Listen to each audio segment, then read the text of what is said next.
Tel Aviv to bring us up to date from there. Trey.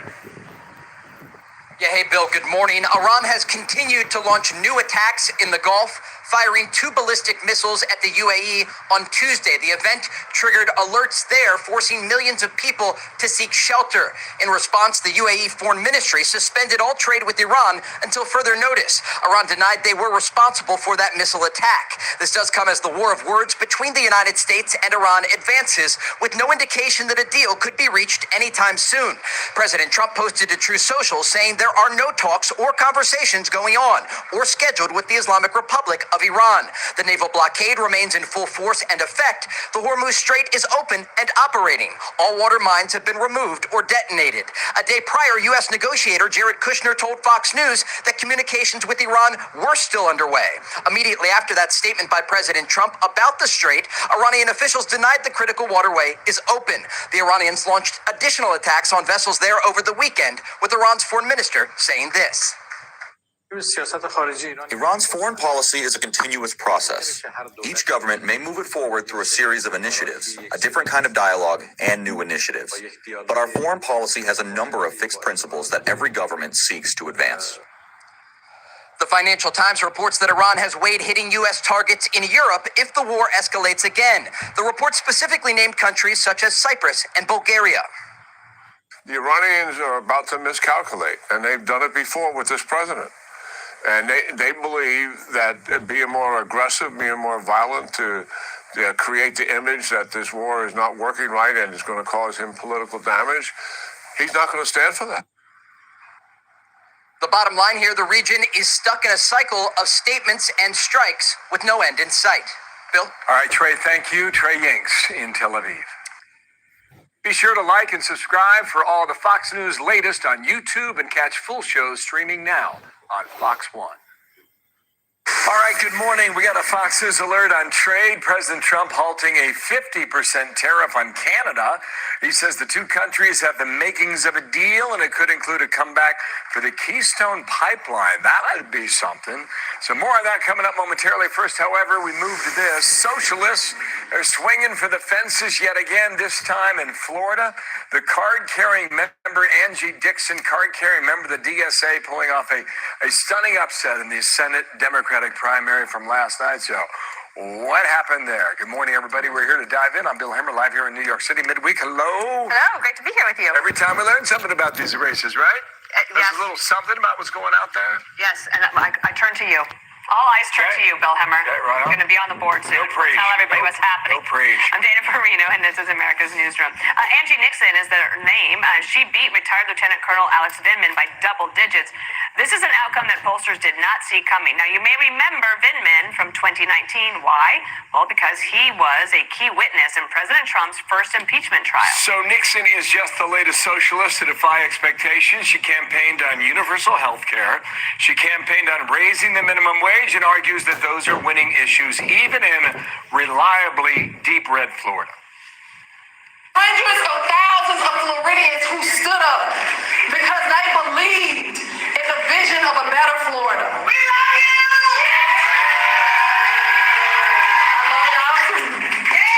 That we deserve to thrive, not just survive. Okay, now Danamarie McNicholl on the day after live in Fort Lauderdale, here to take us through all of it. Good morning there. Good morning, Bill and Dana. Well, we do have some conflicting messaging in the Democratic Party after yesterday's election. As you mentioned, DSA Socialist, she won that nomination for the U.S. Senate, but the Democrat running for governor, he's rejecting socialism outright. So let's start with that major upset. State Representative Angie Nixon defeating Alex Vindman with a grassroots campaign, delivering a major left-wing victory over an establishment Democrat. Vindman is a former national security official who was a key witness in President Trump's impeachment trial. Nixon won by double digits despite just under $1 million compared to Vindman's $16 million. Nixon gained national attention after her arrest for staging a sit-out outside Governor Ron DeSantis' office this year. She'll now face an uphill battle in November against Republican Senator Ashley Moody, who got 1.3 million votes. Nixon wasted no time calling out her opponent. She doesn't care about anyone but herself. And so I look forward, Ashley Moody, to taking you on and to whooping you in November, and you will be calling me your senator. President Trump posting sleazebag vitamin loses tonight to a radical left lunatic. How cool is that? Well, the socialist has failed in Florida for the congressional primary. DSA-backed Oliver Larkin will not advance after losing to moderate pro-Israel Jared Moskowitz in the 25th district. Moskowitz marked his victory by posting, "My condolences to Hassan Piker." That's the controversial far-left socialist commentator who backed Larkin. In District 20, Democrat Congresswoman Debbie Wasserman Schultz fended off a younger progressive DSA-backed challenger Elijah Manley. Now, on the Republican side, as expected, Byron Donalds secured the GOP nomination for governor. He'll face former Republican Congressman David Jolly, who is hoping to turn Florida blue, positioning himself as a moderate. Look, I reject the DSA. I reject socialism. I'm a capitalist, and I think capitalism provides the greatest amount of economic mobility. I have been with Angie on the trail, and I'll tell you this, she's a fighter. She leaves it all on the field. And Bill and Dana, Angie, if she were to win in November, she would make history as the first DSA candidate to serve in the U.S. Senate. So it should be interesting to see how the Democrats campaign for the midterms together. Okay, we're watching it with you, together with you, Danamarie. Thanks. Nice to see you there in Fort Lauderdale. Dana? Hi, Josh Holmes. Great to have you here. Always good to have the Ruthless Podcast guys here, Fox News contributor. Thanks for being here. So one of the DSA candidates that we talked about yesterday, Oliver Larkin, he lost. This one, though, people did not see coming, and maybe that's why people are taking a look at this and saying, wow, Angie Nixon really outworked Alex Vindman. Yeah, well, good morning, guys. It's a fun little Wednesday morning tradition during primary season to talk about how the DSA is taking over the Democratic Party. I feel like we do this on an almost weekly basis. Look, Dana, there's embarrassing losses, and then there's this. Alex Vindman, you're talking about somebody who raised $17 million and a 17-1 cash advantage over his opponent, Angie Nixon, in this race. And all of that has evaporated overnight with this DSA anti-Israel message statewide in Florida, which honestly is a really rough sell in the state of Florida. I think that the competitiveness of the Senate race evaporated with the $17 million on Tuesday night. Well, okay, so she was asked about who she'd support. Look, she's a long way from victory. I grant you that. We'll see what happens the first week of November. But she was asked about Chuck Schumer. This question comes up a lot for a lot of these candidates, and here's how she answered that. Watch. To win the primary first. But if we see Senator Angie Nixon, will you support Leader Schumer for be the Democrats' leader in the upper chamber, or do you think we need new leadership? You know, I think we need new leadership all across the country, so that's my answer to you. Okay, so whether it's Florida or whether it's Michigan, how do we to interpret what the fate is for that come Washington, D.C., Josh? Bill, I'm beginning to think it would be a lot easier to count the number of candidates who support Chuck Schumer than those who don't. I've yet to really encounter one who's been a full-throated endorsement of the current Senate minority leader. But look, I think this race is a microcosm of this long, strange trip the Democrat Party has been on here over the last few years. Vindman is somebody who is a darling of the progressive left. Of course, during Russiagate, when all of Democratic politics was viewed through the lens of Russia and Putin. But now we've changed a lot. We're dealing with a socialist era of Democrat politics, and more importantly, an anti-Israel one. And that has had a lot of motivation for Democratic primary voters across this country, where even if they don't win in all of these races, they make them super competitive. And in a race like this, where you're talking about $17 million to less than one, it is a striking contrast to have somebody who just 6 years ago was a darling of the left be run out on a wire by somebody who's simply a socialist and doesn't like Israel. Laura Ingraham asked Bill de Blasio, the former mayor of New York, about why he thinks the DSA is winning. Here's his take. There are specific leaders who have emerged out of the DSA who are providing a vision that actually a lot of people in this country are hungry for. That is not the status quo of what's broken with the Republican Party and the Democratic Party. It is about the leaders that are emerging, like Bernie Sanders, AOC, Mamdani. They are pointing in a specific direction, and there's a reason they're winning. They're talking about progressive policies. So on the messaging front, which is something I know you know a lot about, as these candidates start to figure out the next 8 weeks or so until the election, what do you think about what Bill de Blasio is saying? Do they have a little bit of an edge because they're getting media attention, and he says they're talking about the issues people want to talk about? They certainly have an edge in Democrat primary politics. We've seen that Tuesday after Tuesday for the last several months. Whether they do in a general electorate, I think, is another matter entirely. And I'm utterly confused, Dana, about what the message of the Democrat Party is at this point. Both Chuck Schumer and Hakeem Jeffries don't seem to have a clue. The anti-Israel sentiment, as I just stated, seems to be the predominant messaging that comes out of these primaries with the socialist side. And then there's just a different flavor of socialism depending upon where you're at. There is no bumper sticker for this Democratic Party. It is just a full-throated super crazy every single time that they're on the stump. And look, maybe that works in a general election. I'm really skeptical. I think they've shot themselves in the foot a number of times here. Okay, certainly not in Florida. Yeah, well, I mean, here's the poll we keep coming back to. Mid-July, here it is. Fox polling on the DSA. Democrats, 59% they have a favorable opinion of it, Josh. I mean, that's what's moving. Socialism is listed lower at 52%, right? So the party itself that's pushing these policies is seen as with a higher favorability among Democrats than actual socialism. So onward we roll. Back to your super soaker, Josh. It's great to see you, okay? Be sure to like and subscribe for all the Fox News latest on YouTube and catch full shows streaming now on Fox 1. So now, 34 past the hour, President Trump saying there are no talks with Iran or any conversations in the works.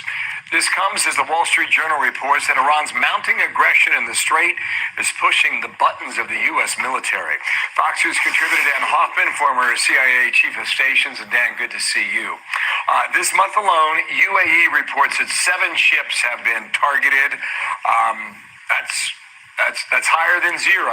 And at one point during this conflict, that would simply have not been acceptable. What is your read on as to why?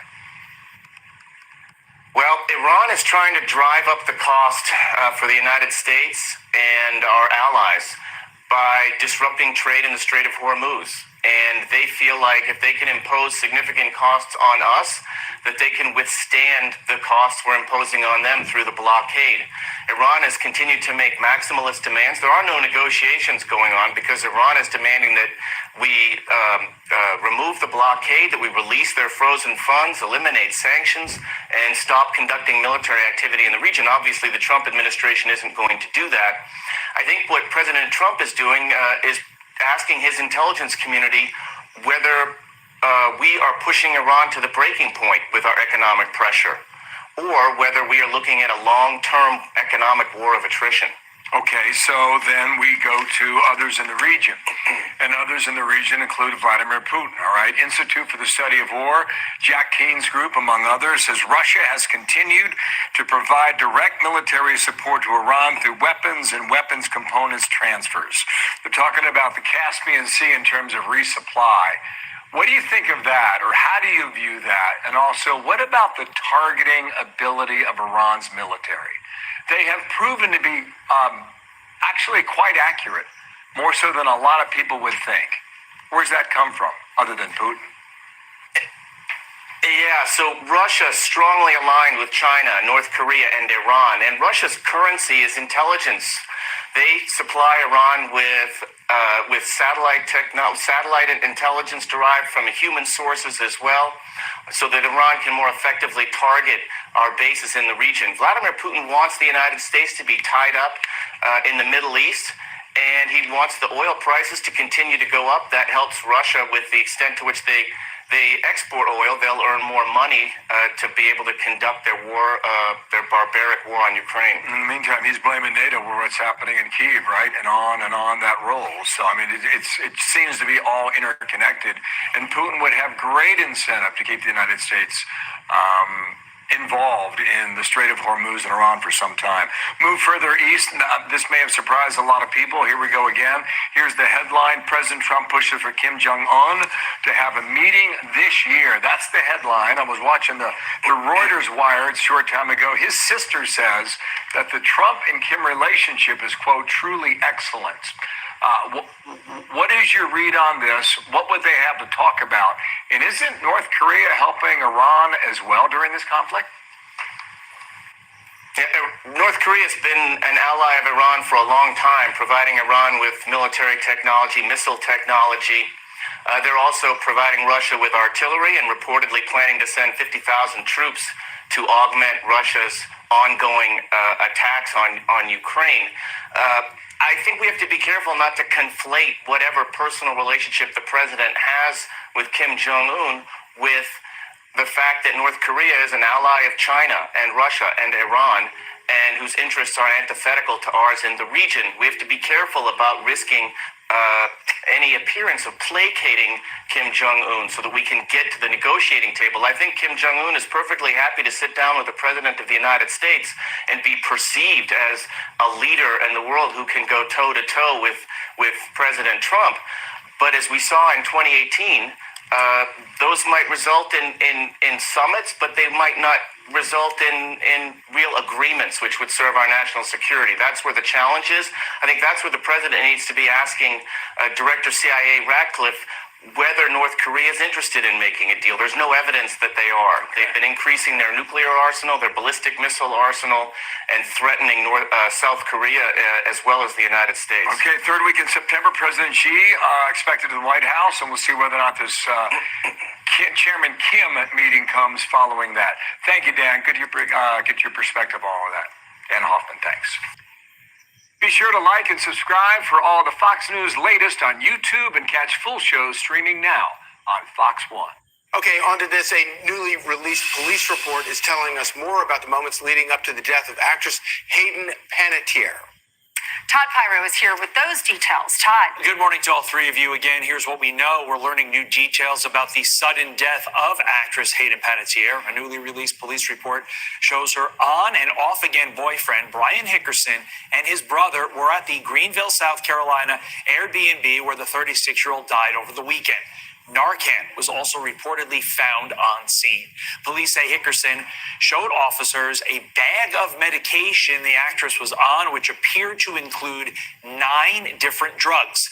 Police also described Hickerson as not being upset as EMS workers fought to save her life after she had gone into cardiac arrest, also noting that he had only shown emotion once she was pronounced dead. Months before her death, Panettiere had written in her new memoir about suffering domestic abuse. Hickerson later confirmed he had abused the actress, leading to his arrest during an interview with TMZ. Meantime, her estranged mother, who Hayden split from when she was 19 years old, is now finally speaking out, telling NBC, quote, "There's a lot of history in the past that Brian has been at length in the past on the grief she dealt with over the death of her brother, who died of a heart condition just 3 years ago at 28 years old." Hayden's mother also told NBC she believes the siblings are now together and, quote, "at peace." Back to you. Such a sad story. Another tragic story. Thanks, Todd. Horrible. Be sure to like and subscribe for all the Fox News latest on YouTube and catch full shows streaming now on Fox One. Now to the Middle East. President Trump revealing that right now there are no talks with Iran as the two sides are locked in a standoff over the Strait of Hormuz. Our chief foreign correspondent, Trey Yinks, joins us live from Tel Aviv with all those details. Good morning to you, Trey. Yeah, hey, Ainsley, good morning. Iran has continued to launch new attacks, firing 2 missiles at the UAE on Tuesday. The event triggered alerts, forcing millions of people into shelters. In response, the foreign ministry in the UAE said they are cutting off all trade with Iran. Iran denied they were responsible for that missile attack. This does come as the war of words between the United States and Iran advances, with no indication that a deal could be reached anytime soon. President Trump posted to Truth Social saying there are no talks or conversations going on or scheduled with the Islamic Republic of Iran. The naval blockade remains in full force and effect. The Hormuz Strait is open and operating. All water mines have been removed or detonated. A day prior, U.S. negotiator Jared Kushner told Fox News that communications with Iran were still underway. Immediately after the statement by President Trump about the Strait of Hormuz, Iranian officials denied the critical waterway is open. The Iranians launched additional attacks on vessels there over the weekend, with Iran's foreign minister saying this. Iran's foreign policy is a continuous process. Each government may move it forward through a series of initiatives, a different kind of dialogue, and new initiatives. But our foreign policy has a number of fixed principles that every government seeks to advance. The Financial Times reports that Iran has weighed hitting U.S. targets in Europe if the war escalates again. The report specifically named countries such as Cyprus and Bulgaria. The Iranians are about to miscalculate, and they've done it before with this president. And they believe that being more aggressive, being more violent to create the image that this war is not working right and is going to cause him political damage, he's not going to stand for that. The bottom line here, the region is stuck in a cycle of statements and strikes, and there is no end in sight. Ainsley? Okay, thank you so much, Trey. Thanks, Trey. So the president, it looks like, and if you read some articles this morning, there's a new approach to disengage, telling his envoys not to engage, not to stop the conversations with them, because we're going back and forth so many times. Yeah, the problem here is in the backdrop of this, and Trey's great reporting, is that Wall Street Journal article we saw about a secret plan for Iran to escalate the war. As he's reporting, Iran just struck the UAE with some missiles. That's not a huge escalation. We've seen that. But yet when you hear people like General Jakim talking about the situation, he's pretty convinced that Iran is watching what happens here in the U.S., particularly the midterms, fast approaching, just over 70 days away, and that they believe, Iran that is, that they can make things harder domestically for President Trump if they indeed escalate, and that's the concern of what we could be facing. And of course, the midterms have loomed over this from the beginning, and I think in a lot of ways, Iran has miscalculated President Trump's resolve in this issue, because most presidents would have never embarked on something like this in an election year. Most politicians don't do anything in the year before an election, which is probably one of the problems with Washington. But they have miscalculated badly, because I think President Trump, whether you agree with him or disagree with him, whether you agree with this operation or you disagree with it, President Trump views this as a true dire threat to the United States as well as allies and in Europe, and he does not care about the political consequences as much as he cares about removing the nuclear threat that these Iranian dictators pose, as well as all of the mayhem that they stir up in the Middle East. Whether you agree with it or not, President Trump does believe that, and he does, and the elections will have very little bearing on his decisions about that. Okay. Be sure to like and subscribe for all the Fox News latest on YouTube, and catch full shows streaming now on Fox One. And now to the Middle East. President Trump revealing there are no ongoing talks with Iran as tensions continue to escalate across the region. Chief Foreign Correspondent Trey Yanks joins us live in Tel Aviv with the details. Trey. Yeah, hey guys, good morning. Iran has continued to launch new attacks, firing 2 missiles at the UAE on Tuesday. The event triggered sirens there, forcing millions of people into shelters. All of this taking place, and the UAE responding, suspending all trade with Iran until further notice. Iran denied they were responsible for the missile attack. This does come as the war of words between the United States and Iran is ongoing, with no indication that a deal could be reached anytime soon. President Trump posted to Truth Social saying there are no talks or conversations going on or scheduled with the Islamic Republic of Iran. The naval blockade remains in full force and effect. The Hormuz Strait is open and operating. All water mines have been removed or detonated. A day prior, U.S. negotiator Jared Kushner told Fox News that communications with Iran were still underway. Immediately after the statement by the president about the Strait of Hormuz, Iranian officials denied the critical waterway is open. Now, the Iranians did launch multiple attacks on vessels there over the weekend, with Iran's foreign minister saying this. Iran's foreign policy is a continuous process. Each government may move it forward through a series of initiatives, a different kind of dialogue, and new initiatives. But our foreign policy has a number of fixed principles that every government seeks to advance. The Financial Times reports that Iran has weighed hitting U.S. targets in Europe if the war escalates again. The report specifically named countries such as Cyprus and Bulgaria. The Iranians are about to miscalculate, and they've done it before with this president. And they believe that being more aggressive, being more violent to create the image that this war is not working right and is going to cause him political damage, he's not going to stand for that. The bottom line here, the region is stuck in a cycle of statements and strikes with no end in sight. Guys? Trey, like we keep saying, at this point, it's something different every single day. It's either the strait's open, then they say, no, it's not. We're in talks. No, we're not. I mean, people are really frustrated with how long this is going on, and there's got to be a level of frustration from the people you're hearing from as well. Look, there's a lot of confusion in the region about what's taking place on the ground, and this is the reality of the situation. Iran is continuing attacks in the Strait of Hormuz. The strait is by no means completely open. Vessels are going through this waterway at about 10% of what they're supposed to be, the pre-war numbers. And ultimately, the Iranians at this point appear unwilling to make a deal.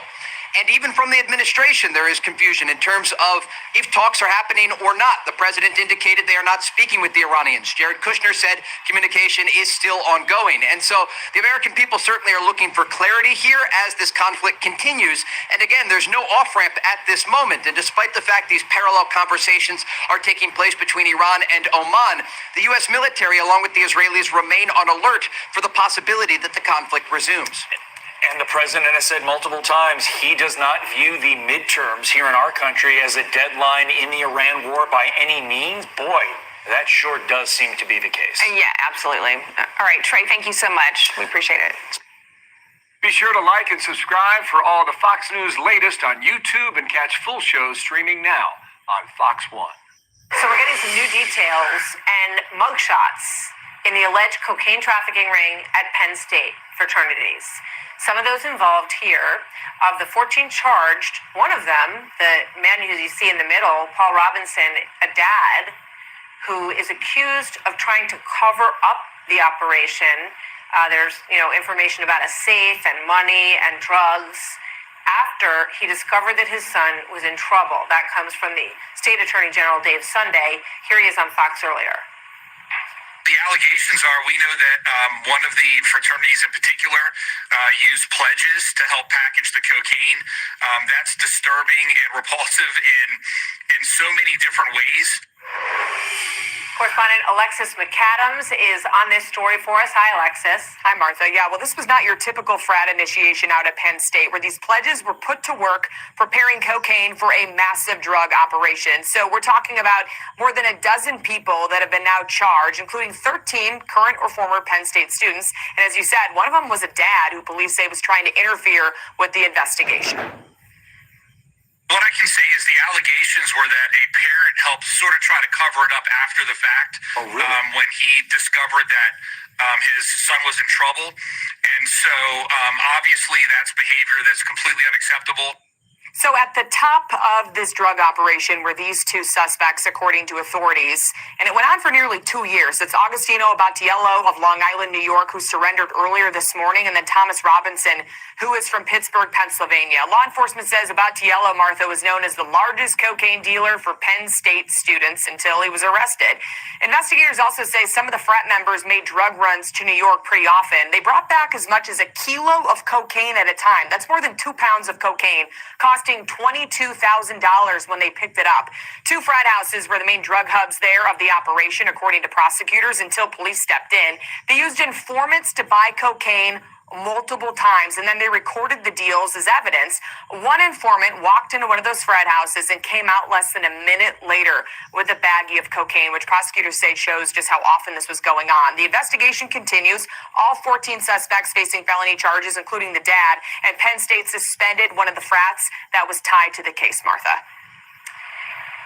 Quite a story. Alexis, thank you very much. We remember covering the terrible case about another fraternity at Penn State where a young man was basically pledging and drank so much, was forced to drink so much that he fell down the stairs and died. So this raises a lot of questions about what's going on here. Fox News legal editor Carrie Urban joins me now. Carrie, good to have you here. What stands out to you as you look at these mugshots and you look at this case and this investigation? The effectiveness of the confidential informant, that's how they uncovered this whole thing. If you look at the court documents, early on in the investigation, they were able to infiltrate this drug ring by using a confidential informant. Of course, my immediate question when I saw that was it a college student? Was it a fraternity member? It seems possible. And that informant engaged in a number of drug deals with, I believe it was Thomas Robinson at one of the fraternities. He was arrested ultimately. He then says, look, I'm getting my drugs from a guy at another fraternity. And that's how they got the ringleader, the one who turned himself in this morning. But the first leader, that Thomas Robinson, it's his father that's indicted as well, as you already mentioned. And it's concerning. The allegations against him are pretty troubling. The fact that he would obstruct an investigation, then have a safe full of cash and drugs, and apparently he'd already been arrested a year or so ago for drug dealing himself or some kind of drug-related charge. So obviously this is a concerning case, and RICO charges are pretty, it's a pretty big deal that a number of them are facing that. That's up to 20 years in prison, not including fines, and that doesn't include the other charges as well. Yeah, I mean, that raises questions. What you're saying about Paul Robinson, who we should point out understands the law. He's a managing attorney at Meyer Dara in Pittsburgh. So if he has a prior drug issue, that puts a different tenor on this than just a dad who is, freaked out and trying to help his son and doesn't know anything about this whole thing and is trying to buy some time, or which would be wrong as well. But I would imagine that he's somewhat central to this investigation, Carrie. Is that? Well, when I was rewatching the press conference that the Attorney General put on, I believe it was yesterday, that's what he said about the father and this prior drug issue. And then he got asked, the AG got asked the question, would there be hazing charges coming, something related to that, given the fact that these pledges were apparently forced to bag the drugs? And he was evasive on that. He didn't answer, but that's something to watch as well. Yeah, so what about the pledges? I just keep thinking from a parent's perspective, if they were forced to do this, what's the more serious allegations in terms of what all of these folks are facing? Are they at the bottom of the list? Well, again, the AG was pretty evasive on this. This is an ongoing investigation, so I think we need to let the facts develop more on that. The RICO charges are by far the most serious. The rest of the guys who were charged for misdemeanor drug issue, possession and the like.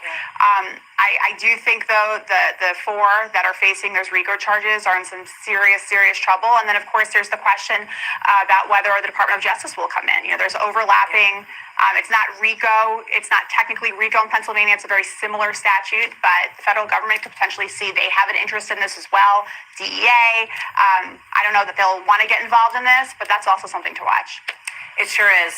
Sigma Chi and Delta Upsilon were the chapters where this was going on, allegedly. So we'll follow this closely. Carrie, thank you very much. Good to have you with us. Be sure to like and subscribe for all the Fox News latest on YouTube and catch full shows streaming now on Fox One. Right now, President Trump saying that the United States has no active or scheduled dialogue with Iran as a 60-day peace window expires. Let's bring in Dr. Nazi Monyen, Middle East Institute Associate Fellow, raised in Tehran, immigrated here with her family at the start of the revolution. She writes about Washington's 4 wrong assumptions about the Iran war in a new Wall Street Journal op-ed. Nazi, always good to have you with us. In this piece, thank you.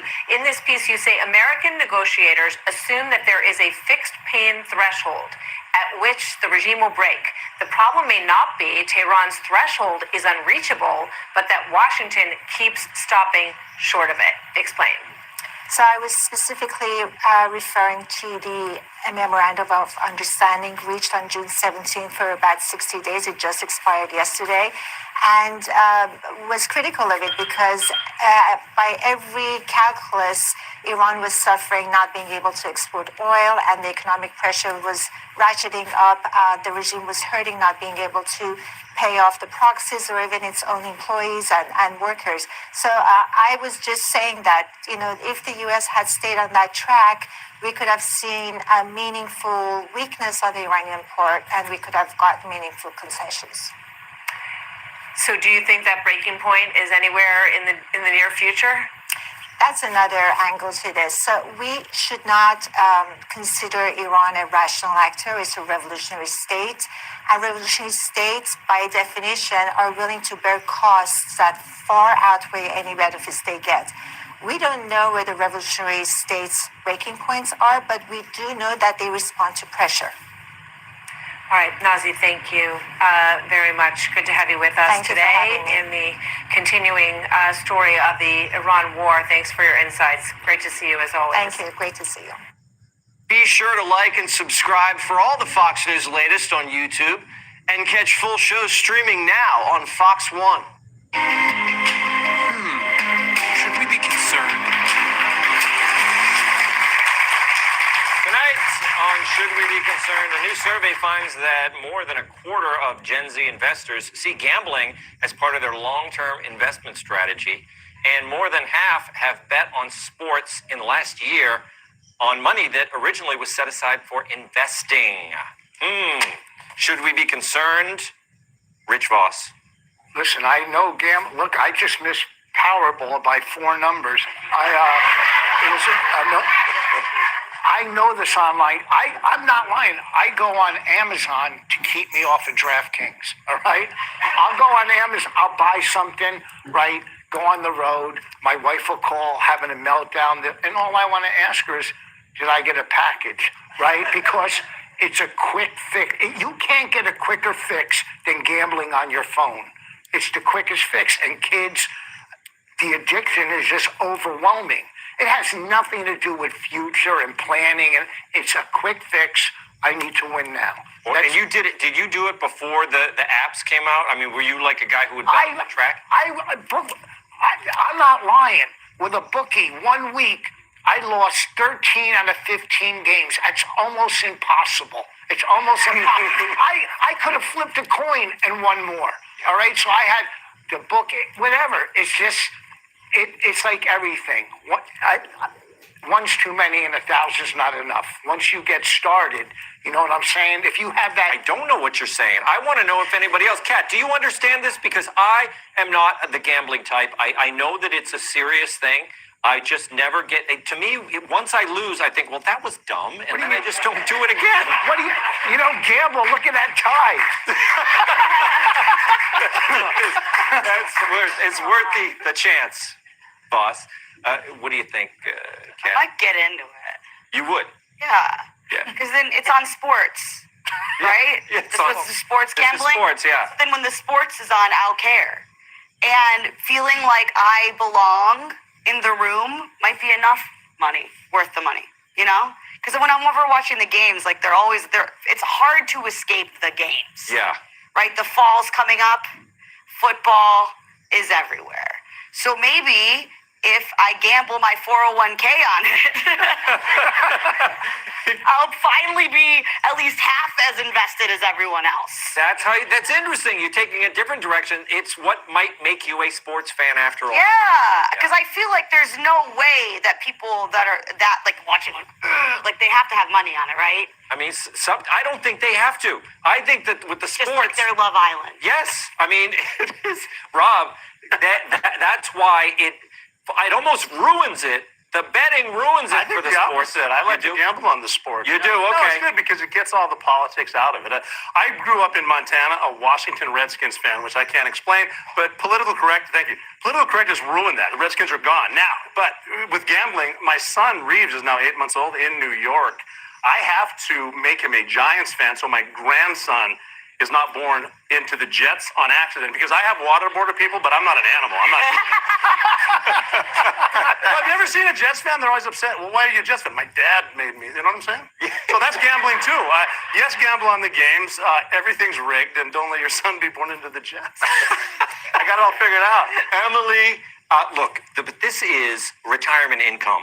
They're saying they're counting on this money for their future and their kids' future, but they're gambling it away. I can see if people are fun, you want to put a couple of potatoes aside and you want to gamble, go ahead and do it, but don't risk your retirement on it. Yeah, I'm with you where I think this is so foreign to me, because the concept of like dealing with all of that while on your phone and having such an enormous potential of money like be so ephemerally played is just frightening to me. Like, I am that person on the screen with a cane.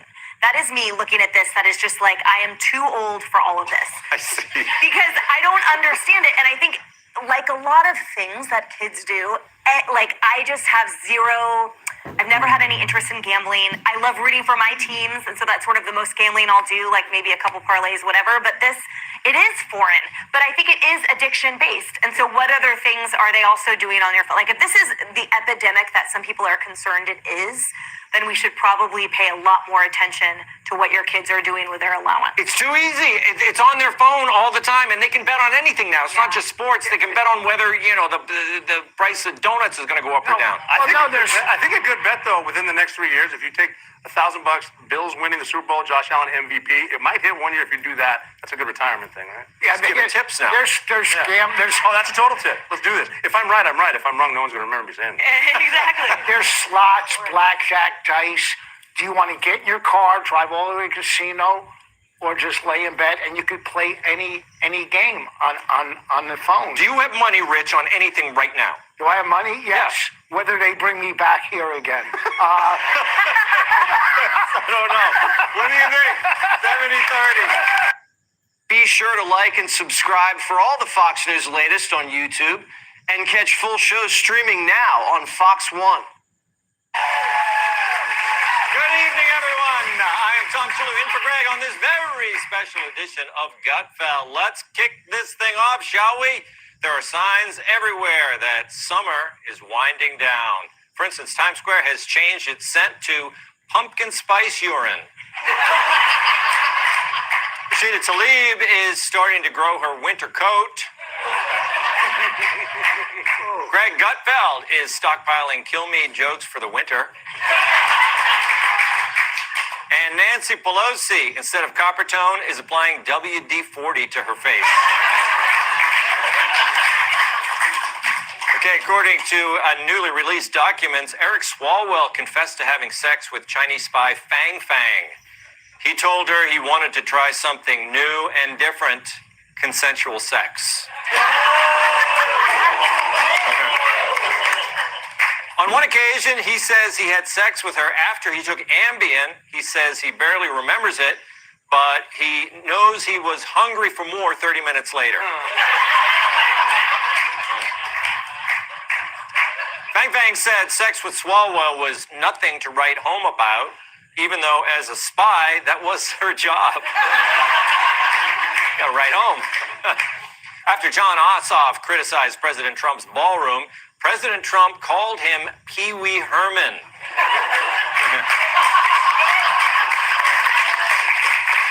Then Ossoff replied, I know you are, but what am I? Scientists are warning influencers not to take selfies with sharks because the sharks may bite and kill them. But some folks are seeing an upside to this activity, more dead influencers.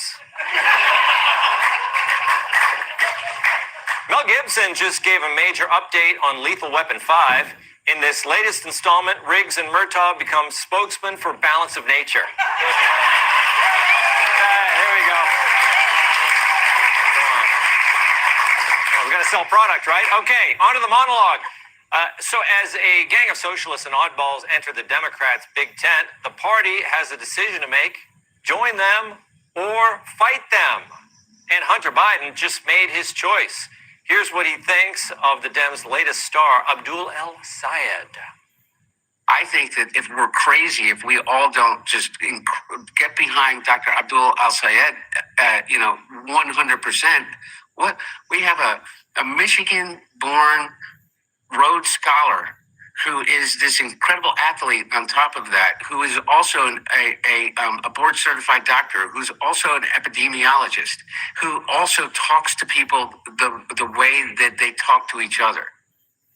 Okay, we're listing his record. Let me try. Yeah, he's a doctor without a current medical license, and he does talk to people, but it's usually about his empathy for Hamas. Any other stellar candidates, Hunter? The same way that I think that James Tallarico is an incredible candidate. I think that we have this incredible cast of leaders that are out there, that are young, that have an enormous amount of energy. James Tallarico, the guy who told us he's a Christian who hates Christianity and believes God is non-binary, That guy makes us wonder if Dems should have gone with a more stable option, Jasmine Crockett. Yeah, who's next? Hassan Piker? We just all need to get behind them rather than sitting around talking about, whether, Hassan Piker should, be a part of the party. And, I look at somebody like Hassan and I realize that, he's grown up on these platforms and he's created an incredible constituency. Okay, he wants us to embrace the dude who justified 9/11 and October 7th. But Hunter says, don't worry, Piker has lots of followers and likes. Just get with the program, guys. That's his argument. Don't look at the details of Piker's past. Just sell his vibes. It's slowly become the Democrats' new strategy. It reminds me, be sure to like and subscribe for all the Fox News latest on YouTube and catch full shows streaming now on Fox 1.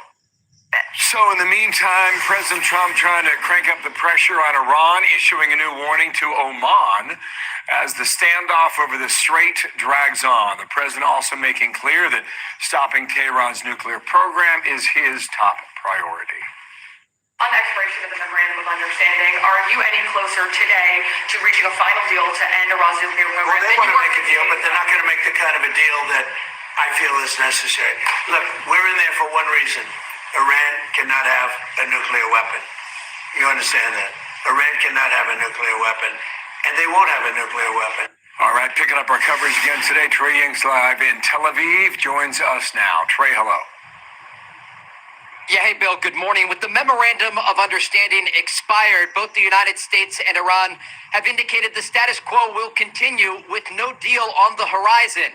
Overnight, another vessel was targeted in the Strait of Hormuz with an unknown projectile. This is taking place while Iran and Oman continue talks about the strait. The U.S. naval blockade remains in place, and President Trump has warned Oman against getting in the way as he pursues a better deal. Now, the Iranians have also released new statements about the conflict, with the country's president, Masoud Pezeshkian, saying in part, quote, patience, solidarity, and hope are the keys to Iran's resilience in the face of ever-increasing external pressures and threats. And Iran's parliament speaker saying this. And let me make it clear, until America implements its commitments under the Memorandum of Understanding, including lifting the blockade on the release of frozen assets, lifting the oil sanctions, adding threats and military operations on all fronts, and other conditions that America has agreed to, the strait will not be reopened. On Monday, U.S. negotiator Jared Kushner indicated that conversations are still taking place with Iranian officials. He added that President Trump will wait for the right deal. Where do negotiations stand with the Iranian regime? Yeah, so right now, President Trump's been very focused on the economic pressure. He really feels strongly about the blockade. If you look at the Iranian economy, it's way worse off. It was bad before the war. It's way worse off now. But President Trump's been very clear on why he took the actions he took, which is he believes that Iran cannot have a nuclear weapon. And if Iran is willing to, finish the deal that they've been discussing with us to give up their ability to create a nuclear weapon, then obviously he's willing to make a deal that could be great for the Iranian people, and it's something he would be open to. But right now, they're not showing any interest in doing something that makes sense for us. Right now, the region is stuck in a cycle of talks and strikes. There are no indications this will change in the coming weeks. Bill? Trey, thank you. Trey Ying's Tel Aviv. Dana. Let's bring in Rebecca Heinrich, Senior Fellow at the Hudson Institute. While we were watching Trey's report, we noticed that the Iranians, they feel pretty comfortable to all get together now, Rebecca. That's different. Yeah, it is different. And Dana, the Iranians haven't backed off their original demands. And in fact, they're making more audacious demands, even publicly now, saying that they want the United States to remove the blockade. They want reparations for the military activity that has already taken place. And clearly, President Trump is very frustrated with the Omanis. The Omanis are an ally of the United States. But if the Omanis are suggesting that they may be okay with the Iranians doing things like demanding tolls of the strait, clearly that's not going to work for President Trump in the United States, and he's making that very clear that the Iranians, under no circumstance, with Oman or not, they cannot control the strait at all. Jack Keane with us yesterday. Iran threatening again. This is what he thinks. Watch. I have been saying, and I think the Wall Street Journal has picked up on it from their sources, that the Iranians likely, given the midterm elections are coming, will increase the volatility and violence in the area to demonstrate to the American people that the management of the war is not going good. Okay, 77 days away from that vote. How much credence do you give that theory? I think that that's right. I mean, President Trump clearly has settled into this preference of a strategy to dry up the Iranians' ability to reconstitute some of their military by this economic blockade, by increasing sanctions, and then by trying to get some ships, as many as we can, along the coast of Oman. But as you just heard from Jack Keane, we do know that the Iranians are going to be busy trying to do exactly what we don't want them to do, which is reconstitute their military forces, and they're going to try to embarrass President Trump by shooting at these ships in the Strait and by trying to undermine his efforts to move oil. And they're going to do it because they understand that the election is coming up and President Trump does not want to resume military operations.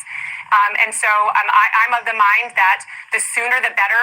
The United States does have to resume military operations alongside the Israelis, who have been very helpful for the United States in degrading the Iranian capabilities. And we also heard from Jared Kushner, who had met with the Hamas, and he spoke to Trey Yingst. He gave a little bit more detail on those conversations. Watch here. I mean, they said all the right things, but obviously it's very, very hard to trust, a terrorist organization that committed these terrible atrocities. But we had a very cordial meeting, and they said all the right things. And so we're going to give them a chance to perform, but it's going to have to be based on actions and steps. And I hope it will be true. What will you be looking for as this continues?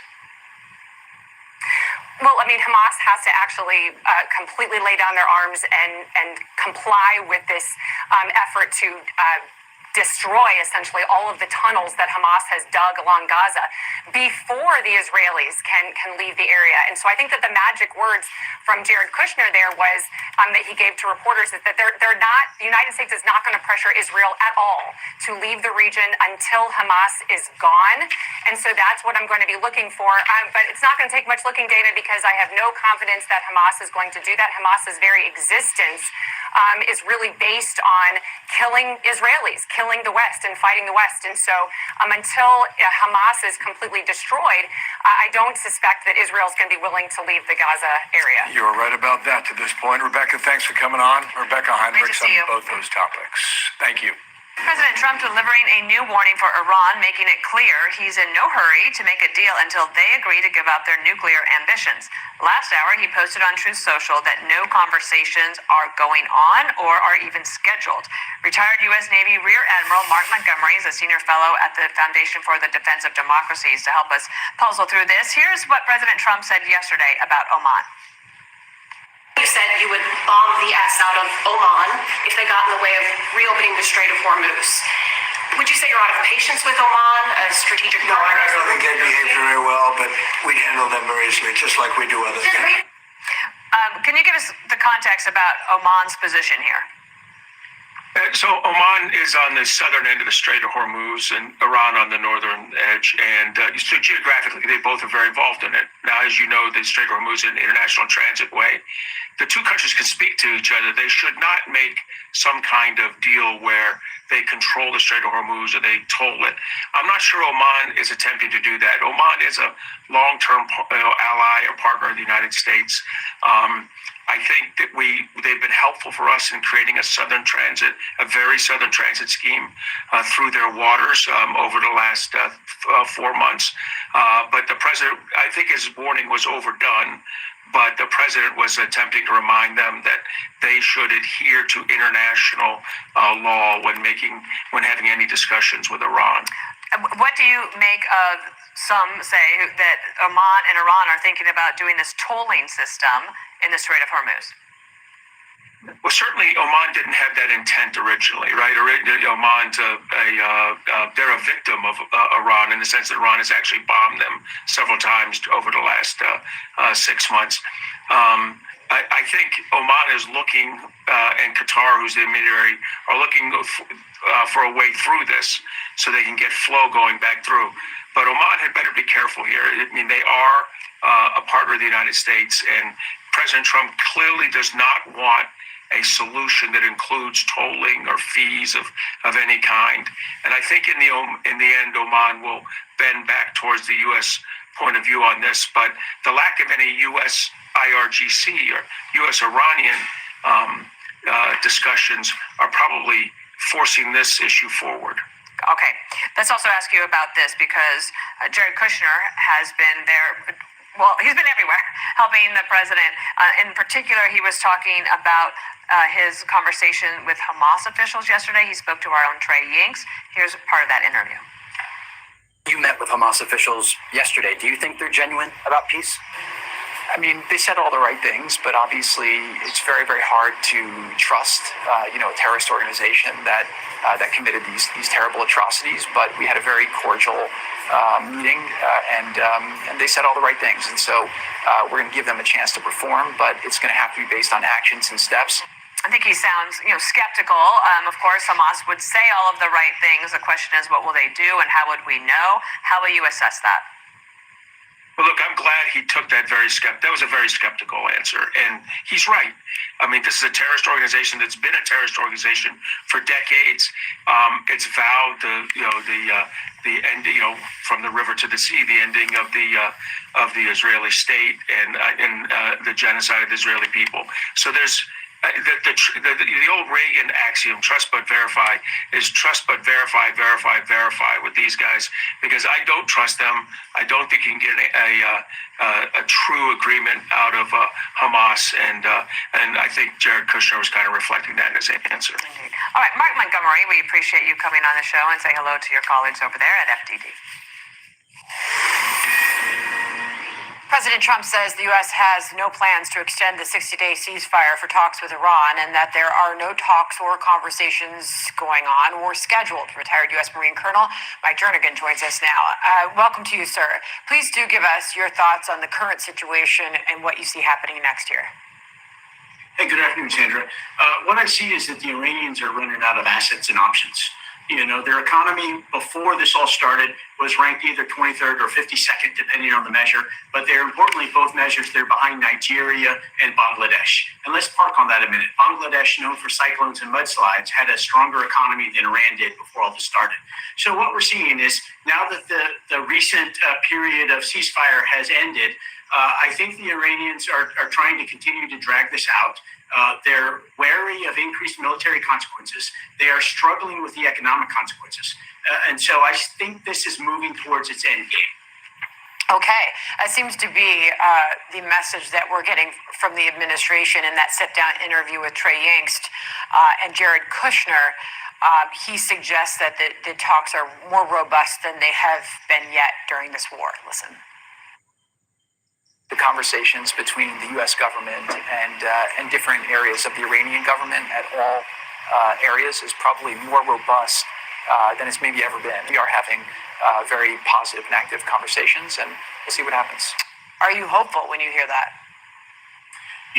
As a former fighting man for America, whose boots have been on the ground, any conversation that stops kinetic action is good, whether temporary or hopefully long-term.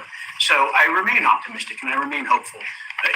The challenge is remaining that the Iranians are busily replacing a lot of their government leaders with IRGC generals and colonels.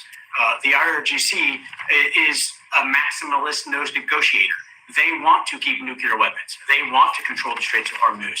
And so while negotiations are continuing, the people that we're negotiating with, some have been deemed inefficient and replaced, and others are being replaced so that the Iranians can continue to claim their military prowess. Do you believe that we have time to be patient here? Absolutely. All the time is on the United States side. The Iranians have 35% of their population working. They have 85% inflation. Their rial is trading at $2 million to $1 US, when 10 years ago it was trading at 30,000 to $1 US. So the economic strangulation is working. The Straits of Hormuz are not closed. They're close to Iran. 10 to 15 ships are getting through every day, and that's because of the queuing to come through to have your papers checked by the United States Navy. So Iran can't control who goes in and out of the Straits of Hormuz. The United States is, and so all of this economic pressure is increasing the Iranians' challenge with what they have to do with what they want. Based on everything you just said, what do you see as a time frame here? I don't want to step on the president's decision space, but I believe what we're seeing is the acceleration of the degradation of the Iranians' economy.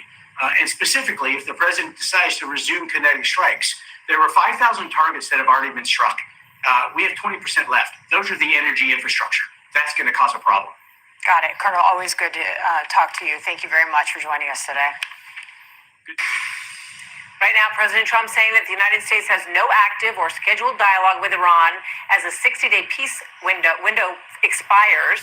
Let's bring in Dr. Nazi Monyen, Middle East Institute Associate Fellow, raised in Tehran, immigrated here with her family at the start of the revolution. She writes about Washington's 4 wrong assumptions about the Iran war in a new Wall Street Journal op-ed. Nazi, always good to have you with us. In this piece, thank you. In this piece, you say American negotiators assume that there is a fixed pain threshold at which the regime will break. The problem may not be Tehran's threshold is unreachable, but that Washington keeps stopping short of it. Explain. So I was specifically referring to the memorandum of understanding reached on June 17th for about 60 days. It just expired yesterday, and was critical of it because by every calculus, Iran was suffering not being able to export oil, and the economic pressure was ratcheting up. The regime was hurting not being able to pay off the proxies or even its own employees and workers. So I was just saying that, if the U.S. had stayed on that track, we could have seen a meaningful weakness on the Iranian part, and we could have got meaningful concessions. So do you think that breaking point is anywhere in the near future? That's another angle to this. So we should not consider Iran a rational actor. It's a revolutionary state. And revolutionary states, by definition, are willing to bear costs that far outweigh any benefits they get. We don't know where the revolutionary states' breaking points are, but we do know that they respond to pressure. All right, Nazi, thank you very much. Good to have you with us today in the continuing story of the Iran war. Thanks for your insights. Great to see you as always. Thank you. Great to see you. But first, President Trump now says there are no talks or conversations with Iranian officials aimed at ending the almost 6-month conflict. The 60-day window for a broader solution has now officially expired. But the president insists the Strait of Hormuz is open and operating. Also tonight, Iran is denying a report from the United Arab Emirates of Iranian missiles targeting the UAE. Senior White House correspondent Peter Doocy reports tonight live from the North Lawn. Good evening, Peter. Good evening, Brett. Officials in the UAE say that Iran launched 2 ballistic missiles towards their country. The Iranians have come out to say that is a false flag accusation. Experts watching this are not surprised the Iranians still have the ability to do this, but they are starting to wonder, how many more ballistics does Iran have? The Iranians are running out of assets and options. Now President Trump wants leaders in Tehran to twist in the wind, announcing there are no talks or conversations going on or scheduled with the Islamic Republic of Iran. The naval blockade remains in full force and effect. The Hormuz Strait is open and operating. All water mines have been removed or detonated. That's different than this. The conversations between the U.S. government and different areas of the Iranian government at all areas is probably more robust than it's maybe ever been. Sources tell Fox there's no Trump-Kushner contradiction and that the president wants his team not to engage until Iran is ready to make a deal. While he waits, the president is posting a new map of the Strait of Hormuz marked as new U.S. territory. I like the idea of declaring it a territory. The latest hurdle, according to the Institute for the Study of War, IRGC commander Major General Ahmad Vahidi and his inner circle would likely accept a deal with the United States if the United States surrendered to the regime's demands. Vahidi's actions suggest that Vahidi and his faction are unlikely to accept a deal that falls short, even if failing to reach an agreement would risk renewed conflict. The Islamic Republic of Iran is prepared in proportion to the enemy's actions and aggression to inflict an even heavier defeat than before. That's why the Iranians are now eager to shift the battlefield away from nuclear sites and to the Strait. The Iranians haven't backed off their original demands, and in fact, they're making more audacious demands. It's unclear tonight how long officials here are going to let this pause in peace talks with Iran go. If it's just going to be a few days, or maybe it could be long enough to get people talking about something else ahead of the midterms. Right? Peter Ducey, live on the North Lawn. Peter, thanks.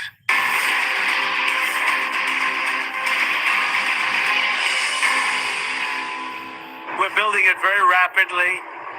Plants are being built. A lot of equipment is being built. The Patriots in particular are being built. The THAAD system is going up. We have a lot.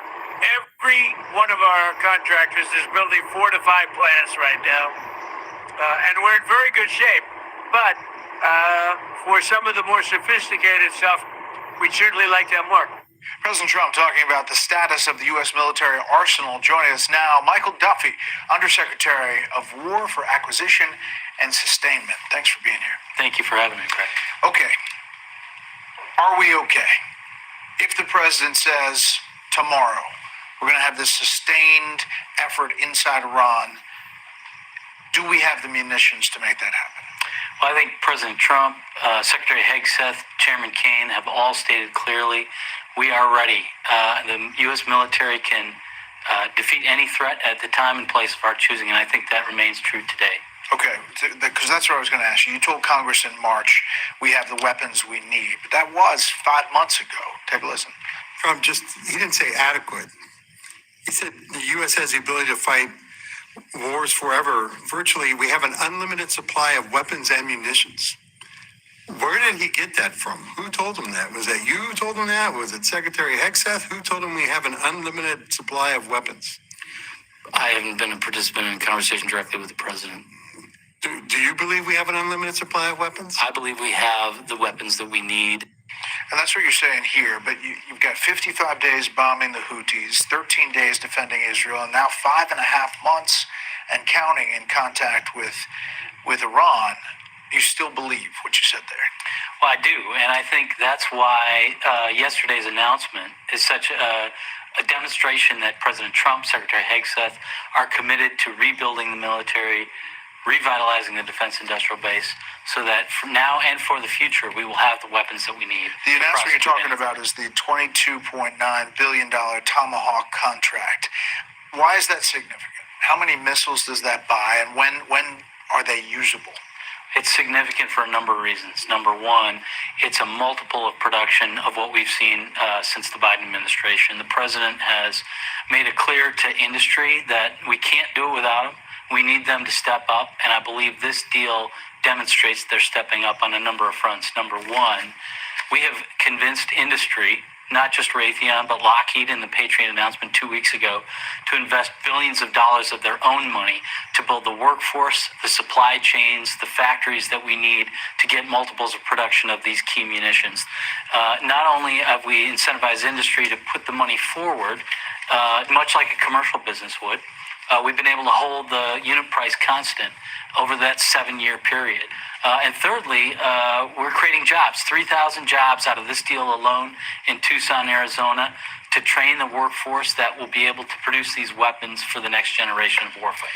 So these headlines about the stockpile have been ugly. You know, Reuters, U.S. has used virtually all of its long-range precision missiles during the Iran war. That's from August 4th. Washington Post, there's a clash between the President Hegseth and Camp David over Iran missile depletion concerns. AP, Pentagon pushes defense companies to boost weapons production after concerns of depleted stocks. When these stories pop and you go to like the Center for Strategic International Studies and they talk about the remaining stockpile, you know, they have some scary numbers there. Are those wrong numbers?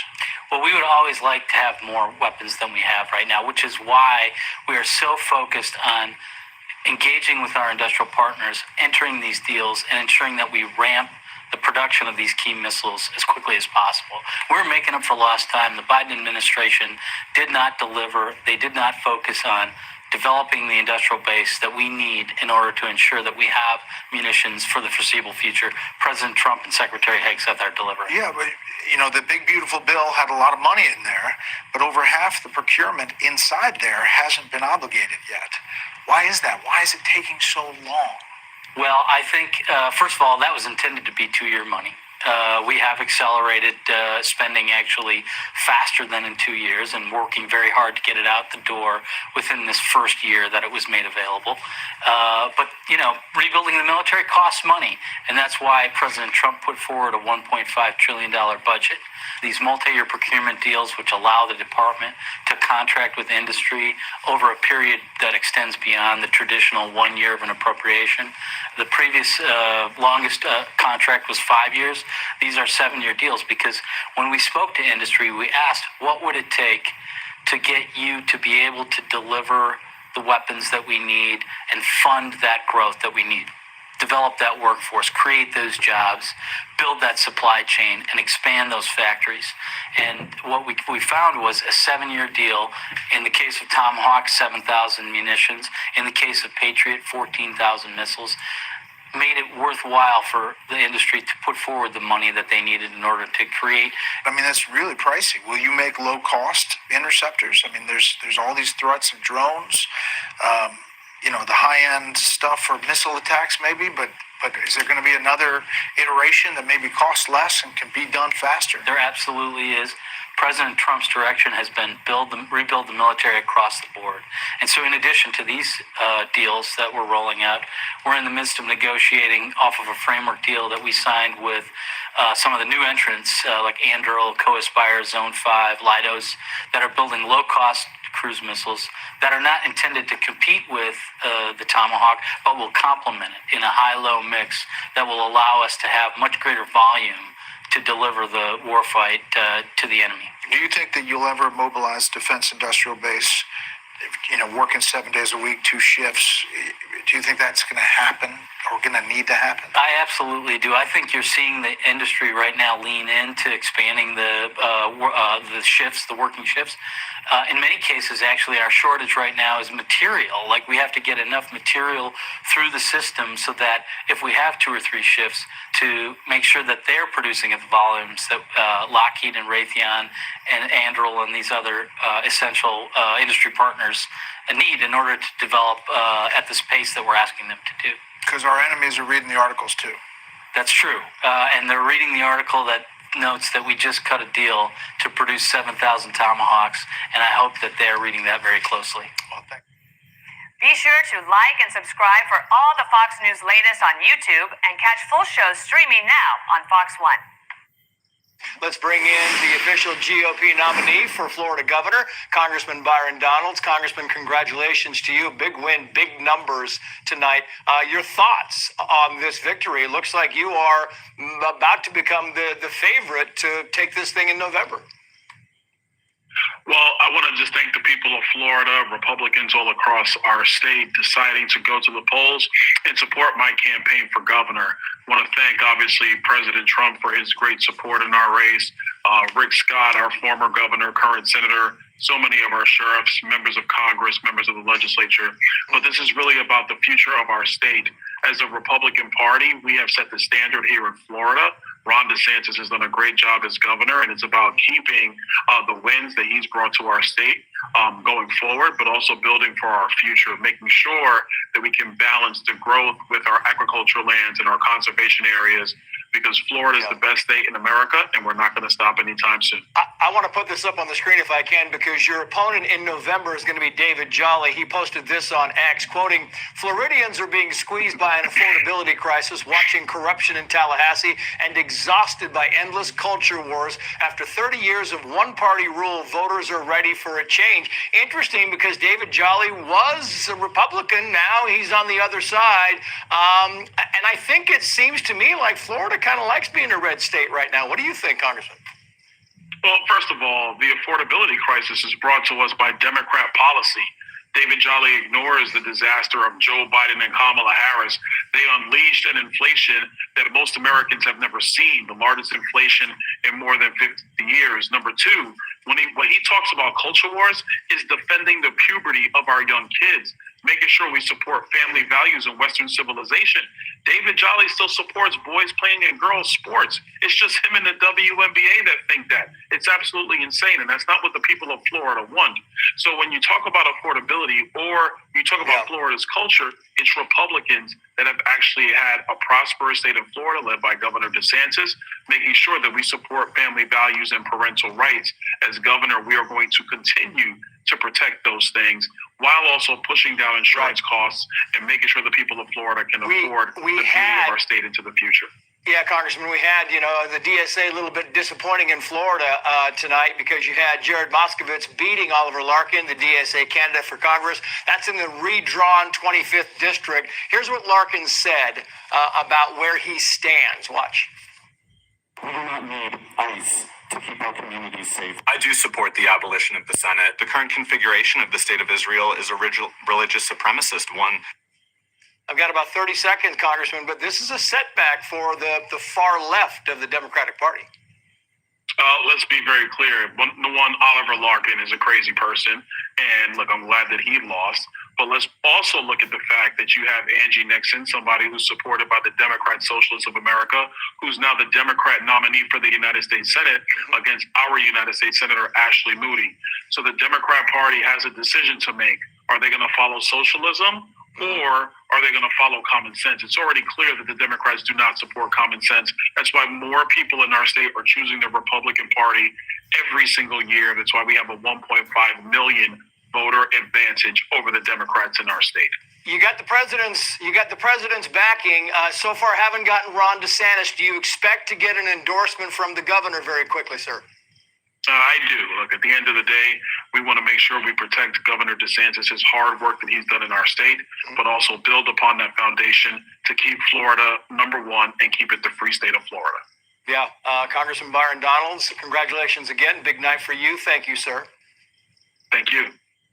Be sure to like and subscribe for all the Fox News latest on YouTube and catch full shows streaming now on Fox One. Newly released FBI files are shedding more light on former California Congressman Eric Swalwell's relationship with suspected Chinese spy Christine Fang, also known as Fang Fang. Now, the White House Transparency Task Force revealed that Fang was under investigation for campaign finance violations. She reportedly offered internships in Swalwell's office in exchange for donations. And Swalwell publicly denied any romantic relationship with Fang for years, but told federal investigators in 2015 and 2016 he had a drink with Fang a couple of weeks after they first met in 2012. He had physical relations with Fang on a handful of occasions, but never dated her or had a romantic relationship. He considered their physical relations to be casual, but believed that Fang was interested in a closer romantic relationship. Kennedy, you had Eric Swalwell's attorney who said, this is old news, but he keeps remaining in the current news, it seems. Yeah, but when the news broke, he pretty much tried to deny it, sweep it under the rug, hide behind Nancy Pelosi, who was his big pimp and sugar mama when she was Speaker of the House. She was his protector. He was one of her shoes. Her sweet boys that she kept close to her and groomed him for the governorship in California. And that fell apart with some pretty horrific sexual assault allegations. And he's a rake. His excuse was, she was super into me, bro, but it was totally casual. She showed up in my house and I took an Ambien and I was totally out of it. She said she wasn't wearing underwear. And I don't remember. It's like, well, what was she doing when he was in his Ambien haze? Like, what hard drives was she accessing? Euphemistically and literally. Yeah. No, I mean, Emily, to that exact point, Fang is believed to be an operative for the Chinese Communist Party's Ministry of State Security. So Ambien aside, I mean, this is deeply problematic. Yes, and the hilarity of this aside, this is what compromised means. This is exactly why we have ethics and control measures and very stringent circumstances and policy that we're supposed to adhere to as congresspeople and in our government, so that these types of conflicts of interest and the vulnerability that it poses for our American security is prevented. So this is this is going to be the case study for, I would think, every new, I don't know if they take it, every new congressperson moving forward or whatever. Like, here's what's going to happen. You are going to go from a total nobody at your high school that no one likes and maybe an Ohio 3 in terms of attractiveness, and you're all of a sudden going to get a lot of power because you're going to be a congressperson. Don't let it get to your head, though, because just so you know, 9 out of 10 people, maybe 99 out of 100, are going to be flocking to you only because they want something from you. What we have seen from him, both in the allegations and proven, are not only that he was a philanderer, but he also misused that power and essentially buffeted his way through women against their will for many years. This is a person drunk on their own power, so he thought it was casual. He thought it was no big deal. He was just adding up the notches on his bedpost, which is amoral and disgusting. But what I see it is as a massive national security violation and vulnerability with potential for massive actual concrete secrets being shared or seized, and again, protected by Pelosi. So look who all of a sudden turned against him. Look who was defending him this whole time, his entire party. But this is where the rot lays. And at one point, he's the leading candidate for governor. I mean, how quickly we forget that. It's amazing. You know, Kennedy calls them the sweet boys. I think that's hilarious. I wonder if there were other sweet boys in this little racket, because the New York Post writes she also Gavin's one of them. Yeah, you know. Okay, well, putting Gavin aside, she also reportedly cultivated relationships, Fang did, with a network of rising politicians and other influencers. So you wonder who else was on the list. Yep. Yeah, I mean, and one thing I'll say too is that, like, when you have someone like Eric Swalwell on the Intel committee, I mean, he's in a position of significant trust, and he fell for this. It shows that, A, the Chinese are very serious about meddling in our country. They're very sophisticated espionage operation, and we've talked about this. But to be clear, it doesn't take a lot of sophistication to convince Eric Swalwell. I mean, I imagine that this is probably, I mean, this could have been like her, like, entry-level course, is like, go over there and convince Eric Swalwell. Oh, my goodness. It probably didn't take a lot of work for her to convince him, because I don't think he's the brightest bulb in the pack. But, you know, I do think, though, it is important that for others that you don't know who else they're talking to, and he probably is not the only one. He might be the easiest to fool, but he probably isn't the only one. And so I do think it's important that we continue to follow up and ask these questions. I'm sure Eric would love for this all to go away and to pretend it didn't happen, and he almost got away with it in this campaign. But I do think that it's important that we actually have some accountability and make sure it doesn't happen again. Yeah, that's an interesting point, and you made it too. He almost got away with it in his campaign. And I consider this to be maybe part of that shift in society. Look at Graham Plattner. And how deep and far we had to get into what was going on in his life in recent past before voters in a state and his own Democrat Party, as a Democrat socialist up there, decided, well, maybe not this guy. Maybe we should go get somebody else for the ticket. And it was really close to when the primary was going to happen.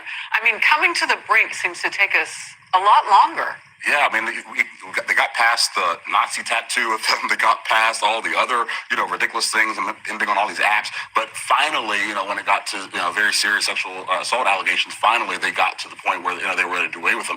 But it shows the Democrat Party is willing to overlook a host of issues that they know are serious because they are so addicted to power. And they will do anything it takes to hold on to power, even if it means putting up a candidate who stands against everything that they purport to care about. And courts our enemy, China. Yeah. And China is an enemy. We call them frenemy, but they really are. And so you say there's a lot of power that they're grabbing for. We're just all waiting for the leadership part. And I would note with Graham Plattner, the Republican woman who had formerly worked for a Republican campaign was totally dismissed. Yep. And it was only after the second came out that they finally treated her like Fang Fang. Absolutely, yeah. Be sure to like and subscribe for all the Fox News latest on YouTube and catch full shows streaming now on Fox 1. Well, we begin right here in my state of Florida, where the results are pouring in. Look at this. The race has been called for Byron Donalds, and here with the very latest is Danamarie McNicholl. Dana, if we were in California, I wouldn't be asking for this report probably for 2 months out. Well, hey, Sean, luckily we are not in California, and looking at the latest results, the socialist test failed for the congressional primary. Now, DSA-backed Oliver Larkin, he will not advance. Voters really didn't take to his far-left ideology. Larkin ran on things like abolishing ICE, free college tuition, ending aid to Israel. He wasn't able to beat two-term incumbent Congressman Jared Moskowitz, who ran as a pro-Israel moderate. Larkin tried to get the younger Gen Z and millennial crowd, but just couldn't push through the affluent, heavily Jewish 25th district here, where Israel was a central issue in the race. Now, looking at some of the numbers, it was more than a 10,000 vote difference. As for the U.S. Senate race, Ashley Moody will advance as the Republican candidate, getting over 1.2 million votes. On the Democrat side, there was a major upset. Self-proclaimed socialist Angie Nixon won the nomination, a left-wing victory against establishment Democrat Alex Vindman. Nixon, she will face an uphill battle this November against Moody, who is heavily favored to win. Now, as expected, as you already congratulated Byron Donalds, he has secured the Republican nomination for governor, beating out second-place Lieutenant Governor Jay Collins. And Sean, we will have to wait and see if Governor Ron DeSantis endorses Donald. So far, he's been somewhat quiet on who he wants to precede him. As for some of those election results today, Republicans came out in far larger numbers than Democrats. So that could indicate what the midterms might look like here in Florida. All right, Dana Marie, thank you. Also, congratulations to Ashley Moody. I have a pretty good feeling she'll be heading back to the U.S. Senate. Now we turn to the state of Alaska. All eyes are on the Senate Republican primary there. Now, that has endured some of the dirtiest tricks we've ever seen, which had not come as a surprise in a state sometimes home to a kind of fake Republican, Lisa Murkowski. But tonight's race is all about the incumbent Senator, Dan Sullivan, and then another guy with the same name, Dan Sullivan. Here with more, Kevin Corke is with us. Kevin, why do I see suspicion all over this? Yeah, more shenanigans from the last frontier, my friend, as Democrats are listen, let's just call it for what it is. It's as if they're trying to pull a fast one, although this isn't a Democrat. Let me explain. I want you to meet Dan Sullivan, the retired school teacher from tiny Petersburg, Alaska. And yes, he shares the same name as the incumbent GOP senator he hopes to defeat. Now, this particular Dan Sullivan, let's just call him fake Dan Sullivan, actually voted for the Democrat nominee in the last 3 presidential elections, but he's running as a Republican. He also voted for the leading Democrat challenger in this race, Mary Peltola, but he's running as a Republican.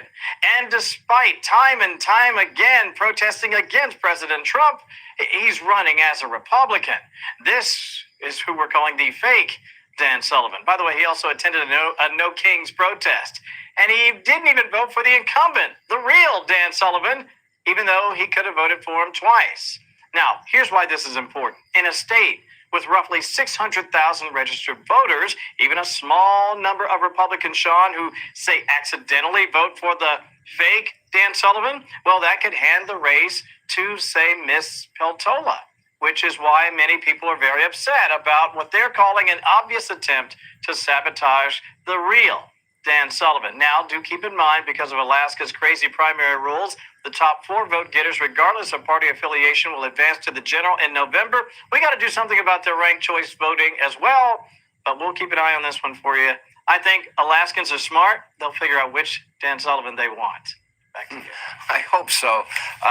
Just when you think they thought of everything, they come up with something new. You can't even make it up. All right, Kevin Corke in Washington tonight. Thank you. All right, thanks for watching. Check out my new podcast, Hanging Out with me, Sean Hannity. The big interviews, the debates you won't get anywhere else. Like and subscribe for new episodes every Tuesday and Thursday.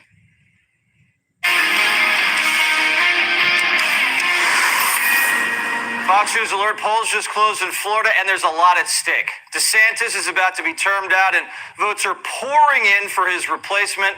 Byron Donalds just clinched the Republican nomination. He has Trump's endorsement.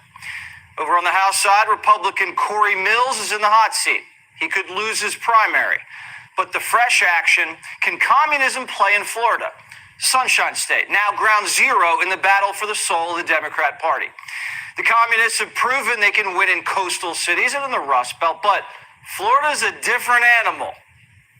Now it's time for us to not just be quiet, because silence is complicity. Now is the time for us to stand up and lock arms and be willful accomplice in this fight against fascism. Now is the time for us to meet this oppression with resistance. That's Angie Nixon, no relation to Richard. She's running for U.S. Senate. Her opponent Vindman, remember him? The left's pasty impeachment witness? Bad case at TDS. But Angie, she's a whole different kind of cray-cray. In the spring, Ange was arrested for staging a sit-in outside DeSantis' office. The day before, she stormed the Capitol in Tallahassee. Hot pink and a bullhorn. The question now recurs on final passage of HB 1D. The clerk will unlock the machine and the members will proceed to vote. If Angie's in charge, Florida man can do whatever he wants.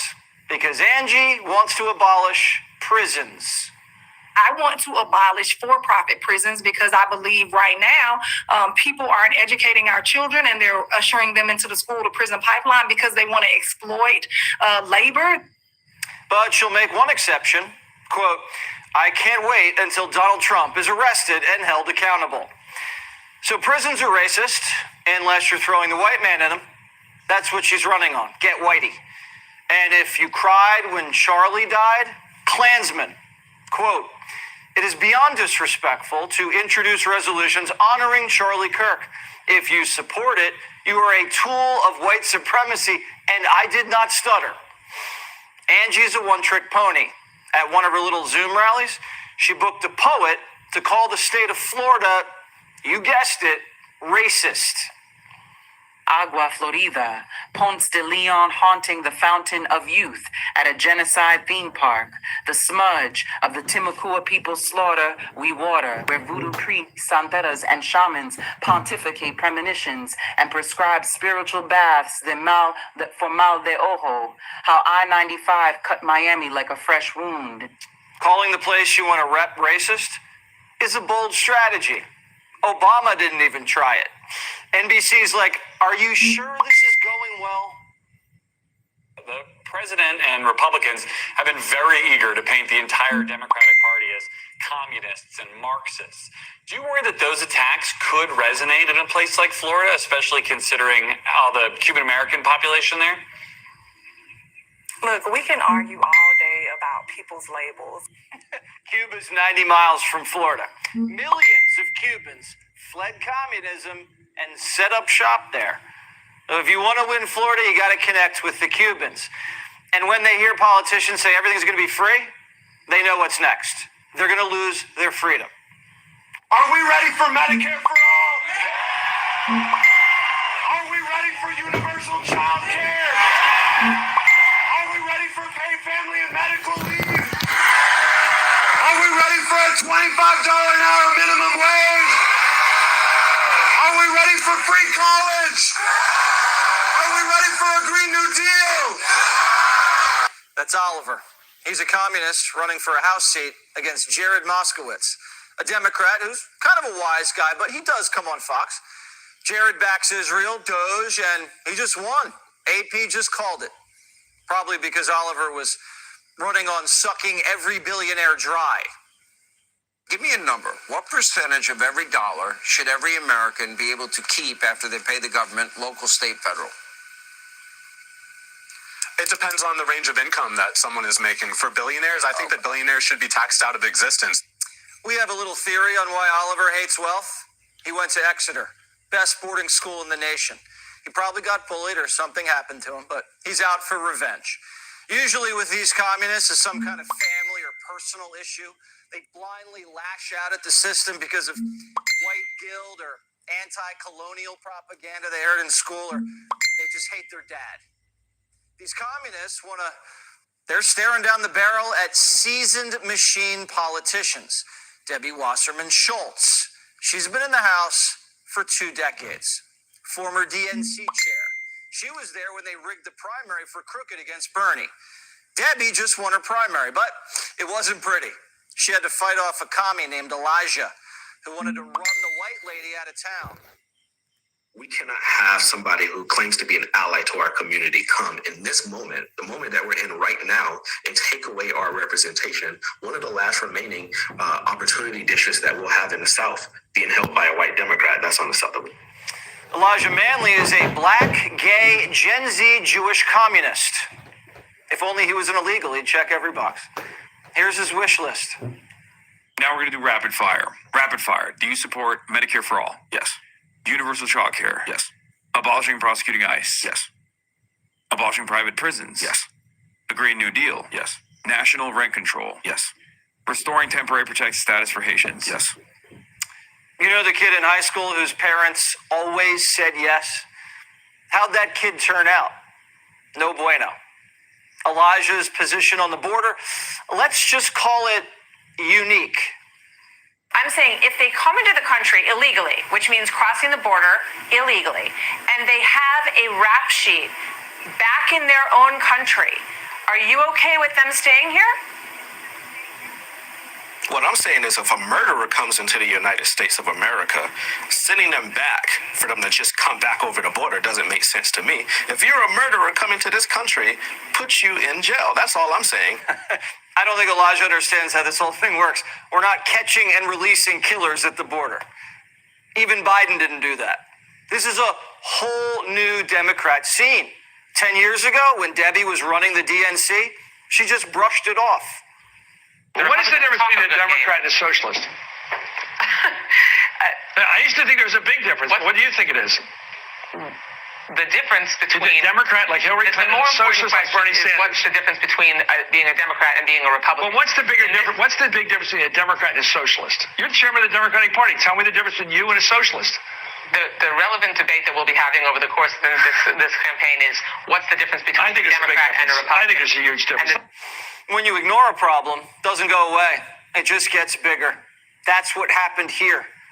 Elijah, not so manly, was even on a warpath against hips. I think Jeffries needs to listen to the base of the party. The vast majority, the polls are showing that the vast majority of our party, they want Medicare for all. They want us to restrict aid to Israel. That's what the people want. People are tired of status quo politics. They all underestimated the Bernie bros. The machine thought they buried him in 2016, but dead man's walking with a whole army of commie zombies behind him.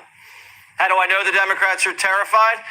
They keep screaming their safe word, Big Ten. I think the Democratic Party has to be a Big Tent party, where people can have different ideas on how we solve a problem, as long as we agree that that problem exists.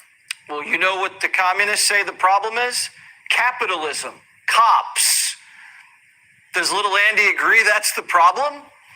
If his party's not going to be honest, it's over.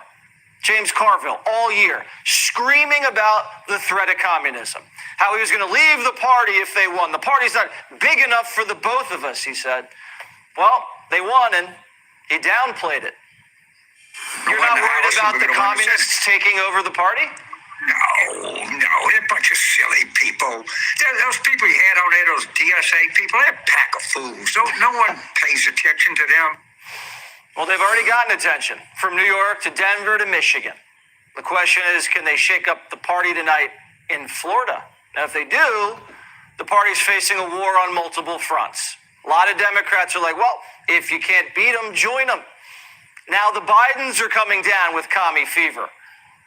If you want to call it socialism to say that you believe that it is a right for every American to have access to health care, then so be it. If you call it socialism to say that every child should have access to a decent education from kindergarten through college at an affordable in an affordable way that's safe and secure, then I don't look at that as being socialism. Hunter's not going to get away with putting lipstick on a pig. What he's feeling in his heart? Schadenfreude. He is delighted to see the establishment get kicked in its teeth after what they did to his dad. Hunter's like, you didn't want my dad? All right, how about AOC? I see the future of the Democratic Party in every way. I think that AOC, not only as a communicator, but as someone that can, that has an instinct to find common ground, that believes that in order for that we do have to have some kind of radical change, and that's not a radical thing to say. Hunter just wants to see someone suffer besides himself. The Democrat machine, MAGA, he doesn't care. Well, tonight we're going to find out if Democrats can stop the bleeding or if they're going to need a bigger tourniquet. I got to tell you, PU, when it comes to the Democratic brand, the net favorability rating of the Democratic Party, back in 2018, when Democrats during the first Trump presidency, right, when they were able to win back control of the House, they were even. They were even, right? Favorable minus unfavorable, even at 0-0-0. Now look at this. 25 points underwater. Oof. You know, the Dem brand, as I said, it's not too good these days. It's not too good. It kind of smells like a New York sidewalk in the summer. Be sure to like and subscribe for all the Fox News latest on YouTube and catch full shows streaming now on Fox One. Will Democratic socialism shine in the Sunshine State? 3 far-left candidates are hoping to score upset wins in their Florida primaries tonight in what the New York Times calls, quote, hostile territory. Among them is DSA member Oliver Larkin, who's looking to oust incumbent Congressman Jared Moskowitz. But will voters take Larkin's far-left bait? Watch. Are we ready for free college? Are we ready for a Green New Deal? Are we ready to end U.S. military aid to Israel and end this genocide? We should follow in the footsteps of Ronald Reagan's immigration policy and grant amnesty to the millions of people that are living, working, paying taxes. The current configuration of the state of Israel is a religious supremacist one that privileges Jewish citizens above Palestinians. Another big race tonight, progressive activist Elijah Manley, who is taking on longtime Dem Rep Debbie Wasserman Schultz. And he says deporting murderers is just like sending them on vacation. What I'm saying is if a murderer comes into the United States of America, sending them back for them to just come back over the border doesn't make sense to me. If you're a murderer coming to this country, put you in jail. That's all I'm saying. I mean, Republicans want to give these folks a vacation. I'm not interested in giving a criminal a vacation. Ridiculous. But James Carville isn't worried about the surging socialists, the Ragin' Cajun telling Jesse that no one takes the DSA candidates seriously. You're not worried about the communists taking over the party? No, they're a bunch of silly people. Those people you had on there, those DSA people, they're a pack of fools. No one pays attention to them. They can do anything. Jesse, all right, so we might agree, common sense might agree, but there's a lot of voters that seem to be indicating that they don't agree, and these guys are winning primaries. Carville always does this. We show him for a year screaming and hollering about the threat of communism. He's going to quit the party, and he comes on Fox, and he's like, there's nothing there. I'm not going to get fooled by Carville again. Next time, I'll be ready for you, James. The state of Florida really skews Jewish, elderly, more conservative, more Latin America. They've suffered the actual pain of communism. So I don't think they're going to create much inroads there. But I have a little advice for some communists that are running in Florida. Here's what I would say differently. Instead of saying amnesty and abolish ICE, you say, I want to protect migrants who are working at our restaurants, farms, and at the villages. Instead of saying free college, you say, I'm going to prosecute university presidents for gouging because tuition is too damn high. Instead of saying the Green New Deal, you say, we're in the Sunshine State. I want solar panels everywhere. And you don't say you end aid to Israel. You say you reduce aid to Israel because you always want to keep a little aid to our allies and give them weapons so you have leverage over them. That is my advice. Now, this guy who says we're giving people wanted for homicide vacations, that's not how it works. At the border, you don't catch and release murderers. When you catch them, you call Interpol or you call the State Department or DHS, they run them through, and then you lock them up and then actually transfer them to the country that has the warrant out for their arrest. You don't say, I just turn around and go back to Mexico. Bye-bye, adios. That doesn't happen. Now, I understand the abolish the Senate thing because a couple of years ago, you had Democrat senators in Ohio, you had them in Montana, you had them in West Virginia. A couple of years ago, you had them in Louisiana, Alaska. But what happened? They had a 60-vote supermajority in the Senate under Barack Obama. But they blew it. They overreached. They went cuckoo. And then the rest of the country said, whoa, we just want normies. That's why they're in the position they're in. But instead of blowing everything up, they're like 3 months away from maybe retaking the Senate. And they're going to screw it up by saying they want to abolish it because it scares the crap out of everybody. So if they could just hold on like a kid in the car, you're like 5 minutes away from home and the kids are just pulling each other's hairs out in the back seat. Take a deep breath, delayed gratification. You're almost home. There was a lot there. Do you think Jesse's advice is so good, obviously, but do you think that will hold? Because a lot of these guys are sticking to their very radical left talking points and call signs. First of all, I think Jesse has a lot of time to think. Because he came back from vacation. He's like, I got ideas and I'm going to share them. And he's not wrong, right? Those would be better ways to describe things, but that's not how they do it. These DSA candidates in Florida tonight, it's going to be a very interesting exercise. They are not compelling. They are not household names. It's not El Sayed. It's not Hong. It's not any of these people. Mamdani. Even Katie Wilson has a little bit more of a name than these guys. I just learned about Oliver Larkin this morning. Moskowitz, I think, has been a pretty good member, right? Like for his constituents. He comes on Fox as well. It's funny. He gives a little bit of a chance for bipartisanship when it merits it. So I think he should probably win tonight. But if Larkin were to win, this then would become a competitive seat for Republicans because it's a newly drawn district. It would probably be one of the races that Bill Hemmer was chasing on the board on election night.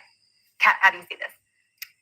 Yeah, look, I think obviously democratic socialism is gaining popularity nationwide.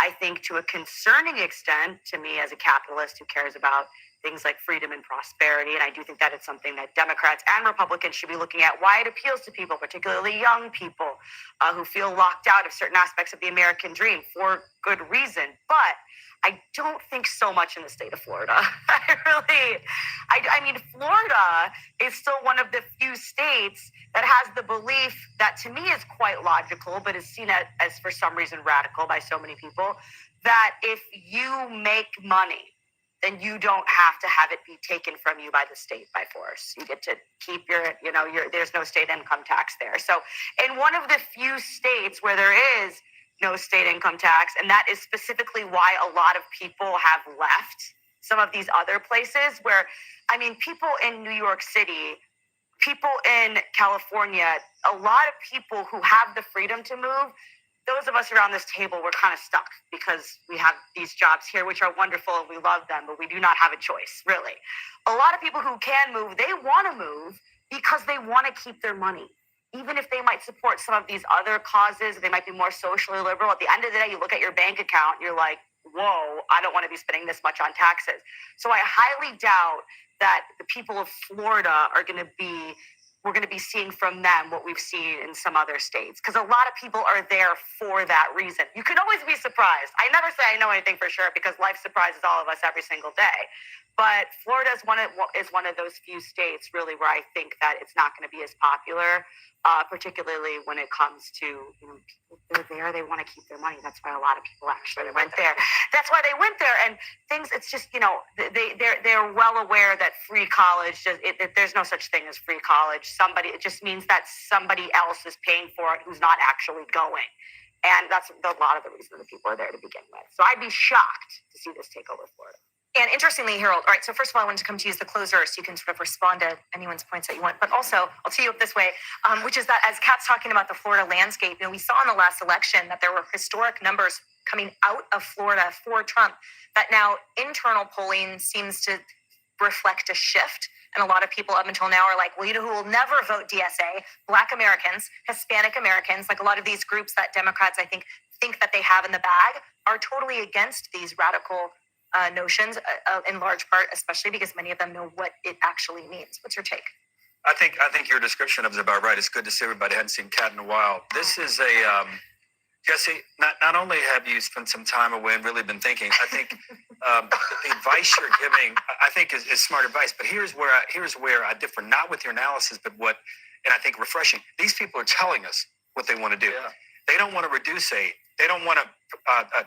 They're not out to go as the president. Dana had this idea years ago when we were talking about when President Biden, I think wrongly and illegally, decided to relieve and forgive all of this student debt.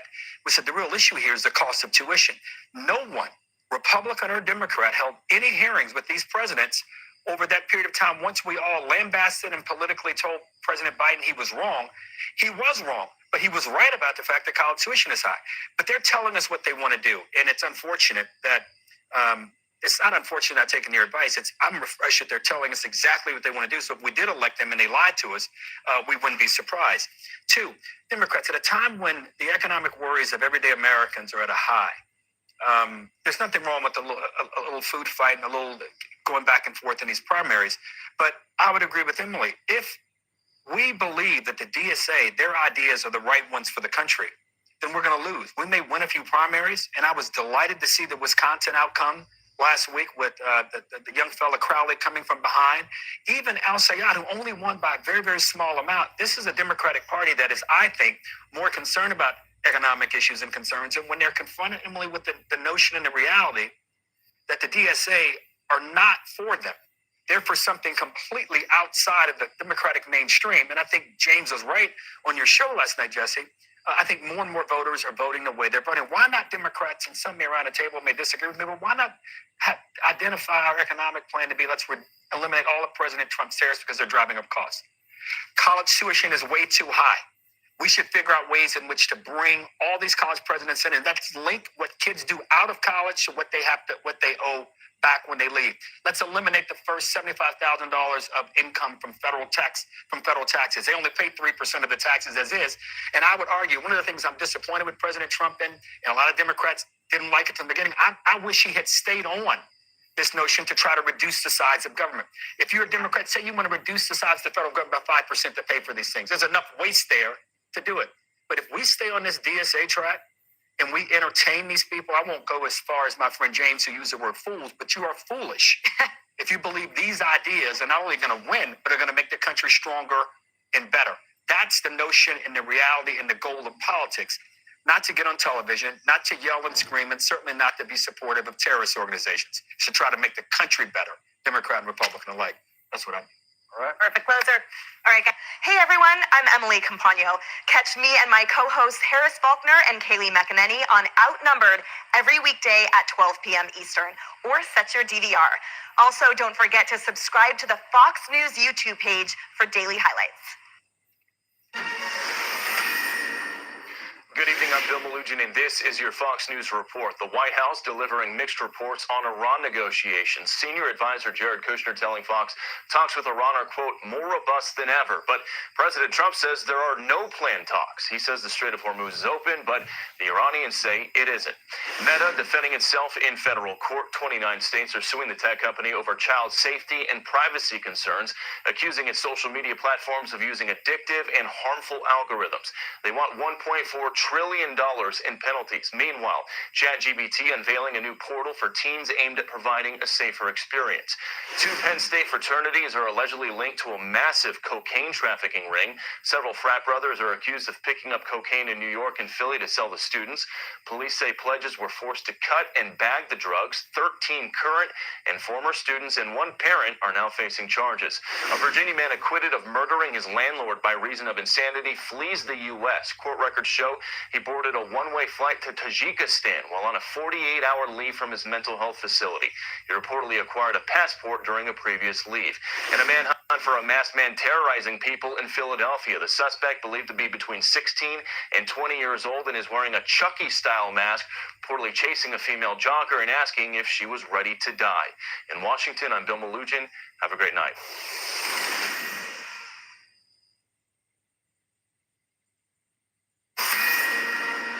President Trump says the U.S. has no plans to extend the 60-day ceasefire for talks with Iran, and that there are no talks or conversations going on or scheduled. Retired U.S. Marine Colonel Mike Jernigan joins us now. Welcome to you, sir. Please do give us your thoughts on the current situation and what you see happening next year. Hey, good afternoon, Sandra. What I see is that the Iranians are running out of assets and options. You know, their economy before this all started was ranked either 23rd or 52nd, depending on the measure. But they're importantly, both measures, they're behind Nigeria and Bangladesh. And let's park on that a minute. Bangladesh, known for cyclones and mudslides, had a stronger economy than Iran did before all this started. So what we're seeing is now that the recent period of ceasefire has ended, I think the Iranians are trying to continue to drag this out. They're wary of increased military consequences. They are struggling with the economic consequences. And so I think this is moving towards its end game. Okay, that seems to be the message that we're getting from the administration in that sit-down interview with Trey Yingst and Jared Kushner. He suggests that the talks are more robust than they have been yet during this war. Listen. The conversations between the U.S. government and different areas of the Iranian government at all areas is probably more robust than it's maybe ever been. We are having very positive and active conversations, and we'll see what happens. Are you hopeful when you hear that? You know, as a former fighting man for America, whose boots have been on the ground, any conversation that stops kinetic action is good, whether temporary or hopefully long-term.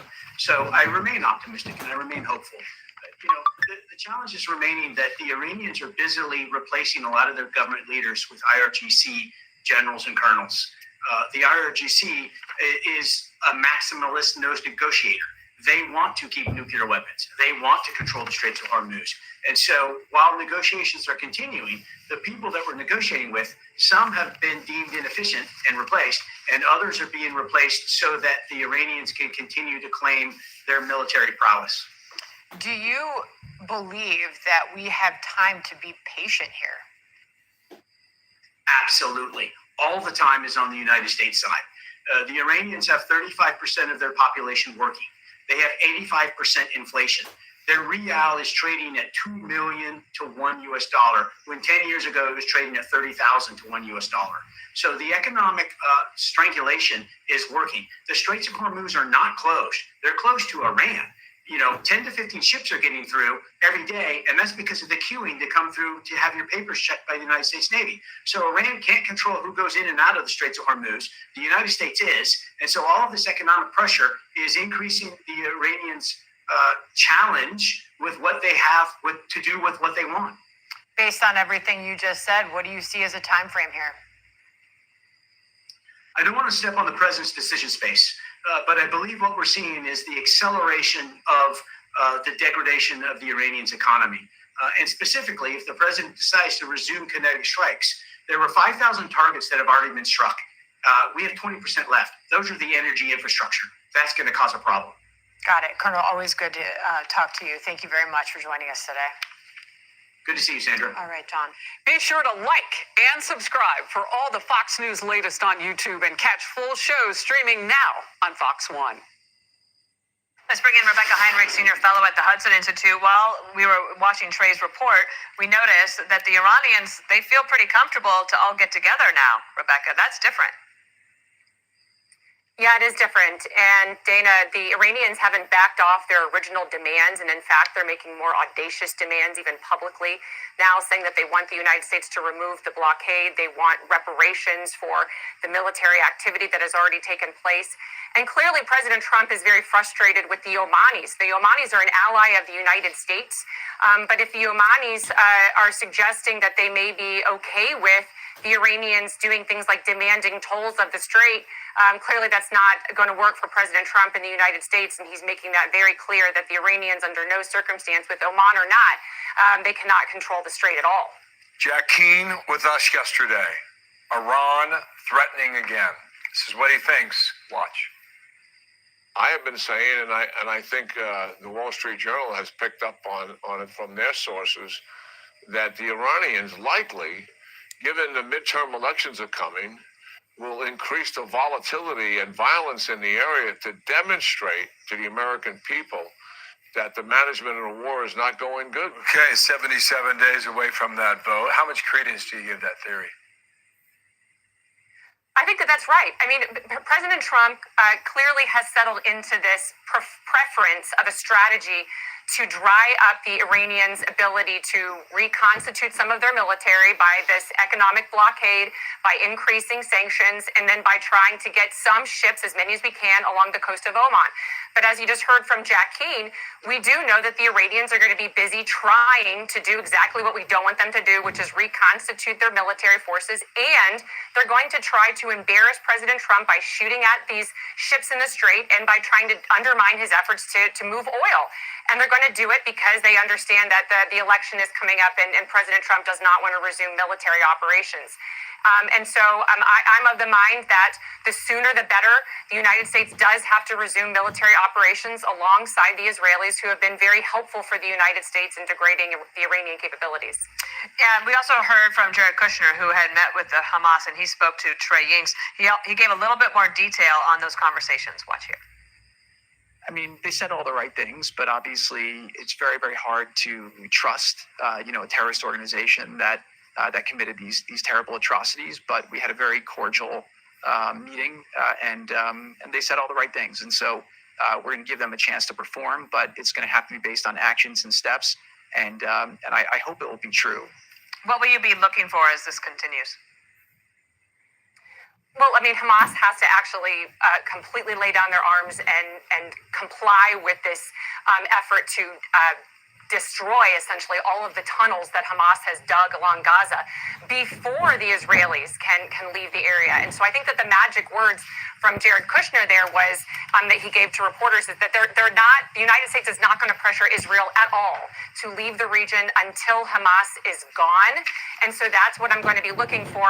But it's not going to take much looking, Dana, because I have no confidence that Hamas is going to do that. Hamas's very existence is really based on killing Israelis, killing the West and fighting the West. And so until Hamas is completely destroyed, I don't suspect that Israel is going to be willing to leave the Gaza area. You're right about that to this point. Rebecca, thanks for coming on. Rebecca Heinrichs on both those topics. President Trump delivering a new warning for Iran, making it clear he's in no hurry to make a deal until they agree to give up their nuclear ambitions. Last hour, he posted on Truth Social that no conversations are going on or are even scheduled. Retired U.S. Navy Rear Admiral Mark Montgomery is a senior fellow at the Foundation for the Defense of Democracies to help us puzzle through this. Here's what President Trump said yesterday about Oman. You said you would bomb the S out of Oman if they got in the way of reopening the Strait of Hormuz. Would you say you're out of patience with Oman as strategic partners? No, I don't think they behave very well, but we'd handle them very easily, just like we do other things. Can you give us the context about Oman's position here? So Oman is on the southern end of the Strait of Hormuz and Iran on the northern edge. And so geographically, they both are very involved in it. Now, as you know, the Strait of Hormuz is an international transit way. The two countries can speak to each other. They should not make some kind of deal where they control the Strait of Hormuz or they toll it. I'm not sure Oman is attempting to do that. Oman is a long-term ally or partner of the United States.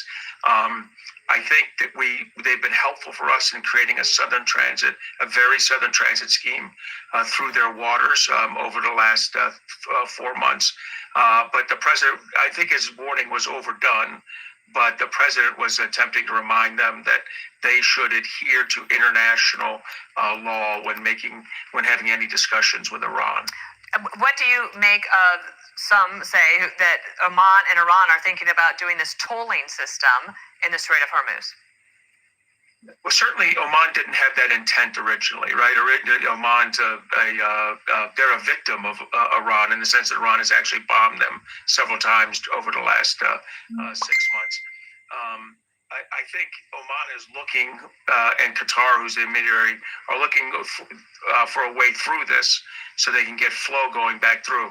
But Oman had better be careful here. I mean, they are a partner of the United States, and President Trump clearly does not want a solution that includes tolling or fees of any kind. And I think in the end, Oman will bend back towards the U.S. point of view on this. But the lack of any U.S. IRGC or U.S.-Iranian discussions are probably forcing this issue forward. Okay, let's also ask you about this because Jared Kushner has been there. Well, he's been everywhere helping the president. In particular, he was talking about his conversation with Hamas officials yesterday. He spoke to our own Trey Yingst. Here's part of that interview.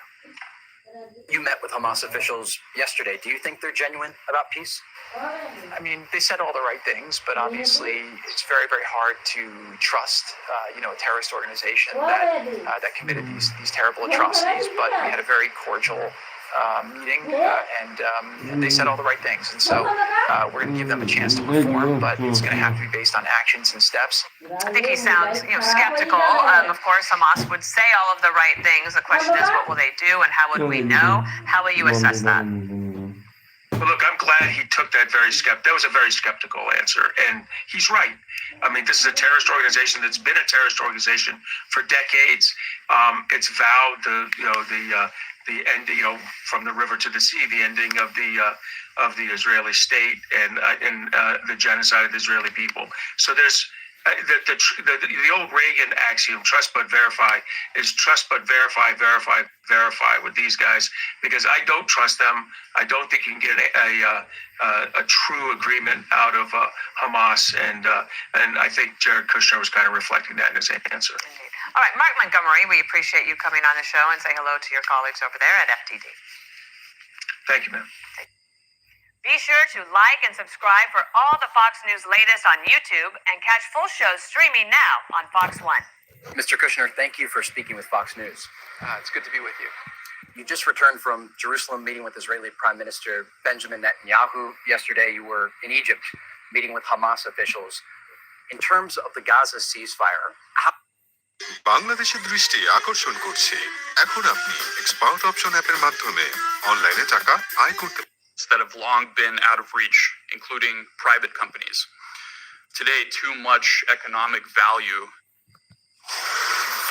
We are learning more about the suspect accused of stabbing a Virginia mother to death near a jogging trail.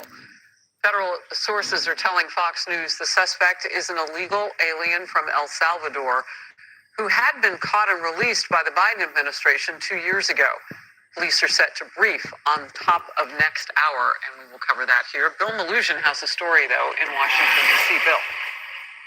Harris, I'm told by multiple federal sources that the suspect arrested in Fairfax County, Virginia, for allegedly stabbing a mother to death near a popular jogging trail in Great Falls on Monday is, as you mentioned, a Salvadoran illegal alien who was caught and released at the border by the Biden administration. Fairfax County Police announcing the arrest this morning of 19-year-old Alexis Antonio Cedillos Campos in connection to the stabbing killing of Carmen Lisette Puch, who local media reports was found dead next to her car near a popular trail. She was 42 years old and reportedly the mom of a young girl. Now, I'm told by federal sources that Cedillos Campos crossed the southern border illegally in El Paso, Texas in April 2024 and was apprehended by Border Patrol, where he was quickly released into the country by the Biden administration despite not claiming any fear of returning to his home country. This right here is a photo of him in Border Patrol custody at the time, courtesy of a federal source. Now, this is just the latest murder in Fairfax County this year, allegedly committed at the hands of an illegal alien, as the county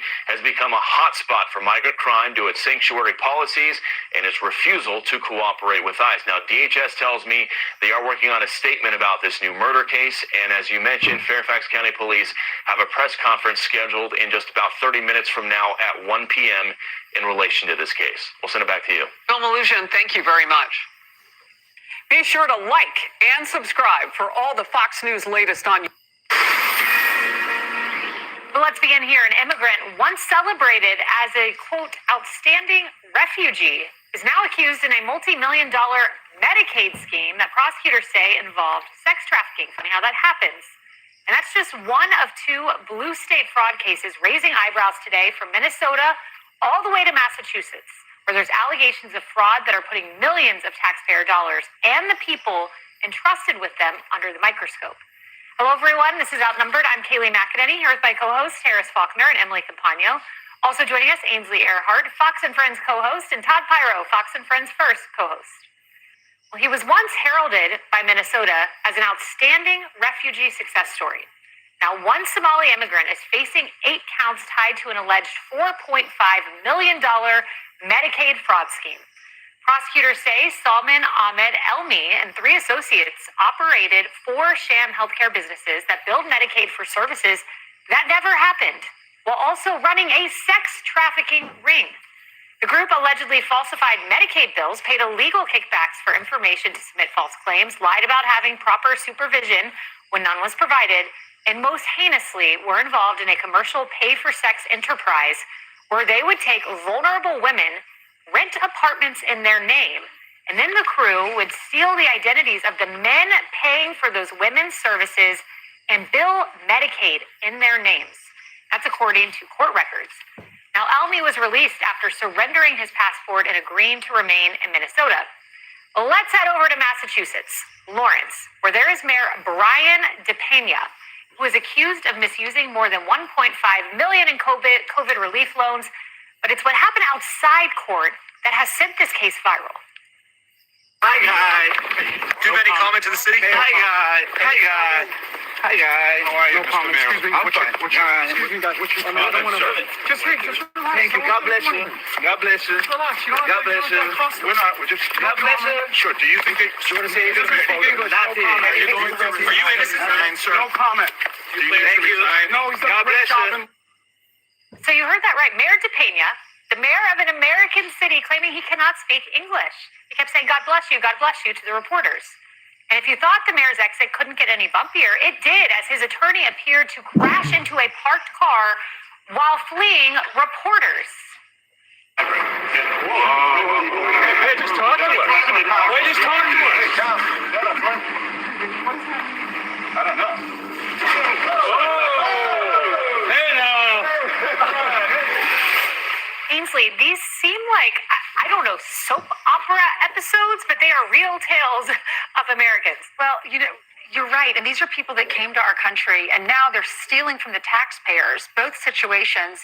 And they were heralded as heroes. They were receiving awards. The first guy in Minnesota, not the guy you just saw there, we'll get back to him, he was honored by the State's Department of Health and Human Services for Outstanding Refugee Award for Entrepreneurship. But entrepreneurship, his businesses are illegal.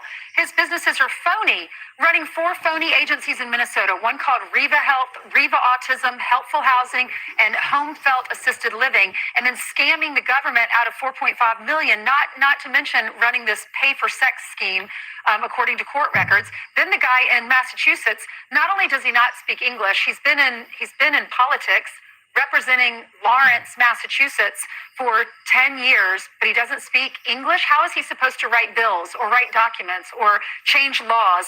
And don't you think that needs to be a prereq, that you have to serve your elected officials and speak the language of the country that you live in? We need to assimilate. If you come to our country, assimilate and be a part of it. You're welcome to come here legally. You're welcome to learn our language, and then you can be a part of the family. But you can't come into our country and then scam taxpayers out of millions of dollars and you pay your bills with it. The Massachusetts guy, he got $1 million in COVID fraud money. He's charged with wire fraud and money laundering, meant for his employees at his tire business, but accused of paying off his debts and for using that money for his mayoral campaign, y'all. Wrong. It's crazy. And this guy, the first one that was mentioned, the Minneapolis guy, was a heinous scheme. Todd, he got Outstanding Refugee of the Year. It appears Minnesota does not vet their outstanding refugees. Look, the timing of this is a little bit unclear. The award was, I believe, in earlier than the fraud. Okay. There's potentially it began in 2019. His nexus to it is a little bit unclear. But overall, the overall point is this. You have communities, be it Minnesota, be it Massachusetts, blue communities that created an environment where illegality and people doing the wrong thing is rewarded, all in an effort to virtue signal. So let's take Minnesota, for example. There was no way they weren't going to give an award to a refugee, to a guy, even if they did or did not check his background. Why? Because that's the Somali community that they need the votes from, right? And it's good. We want to be the people that turn a blind eye to whatever refugees and illegals do, because that's what a woke town does, or a woke state does. Go over to Massachusetts. Here you have a guy, we don't know officially if the guy doesn't speak English, but in that clip, he didn't speak English, okay? That said, I don't think that's a flaw to the voters in that community in Massachusetts. That's probably a net positive to them because of this wokeness that pervades these states. Imagine trying that in a red state. That guy wouldn't even make the ballot. And in a red state, I don't think you have a ton of awards, especially entrepreneur awards for people who do a fraud within a fraud. I mean, I guess that is pretty entrepreneurial of the guy to do a fraud within a fraud. I knew I'd get Emily's laugh on that one. But the overall point is these states are different, and they're the foundation for all the nonsense and the fraud that we're seeing that J.D. Vance and the administration are really trying to root out. But so maybe they vet their outstanding refugee. Who knows? They don't vet some of the people getting these services, Harris. And you have Tim Walz, who is at the top, and then his number two, the Lieutenant Governor, Peggy Flanagan, who's asking to be the next governor. Well, and he has an AG, Keith Ellison, didn't vet them either. That's really in his lane, his wheelhouse, if you will. But I agree with you. It is the place where this is happening. The bastions of, you say woke, and I say Democrat socialism incubators. Because if we wanted to know where some of this came from, just look at some of the areas now that have this sort of thing going on. I mean, who's watching the store for voters? Who's vetting the bad guys, but also they're victims in these cases? Yes. Because if you didn't get what you needed because these guys absconded with the cash, then that's a crime, and there's a real victim in that scenario. So who's watching all of this outside of the media at Fox? Like, I want to know, is this a series of people who have fallen down on their responsibilities, including the Attorney General's office? And however those levels go, it's happening because it's being allowed to happen. There are too many people involved who should be watching this.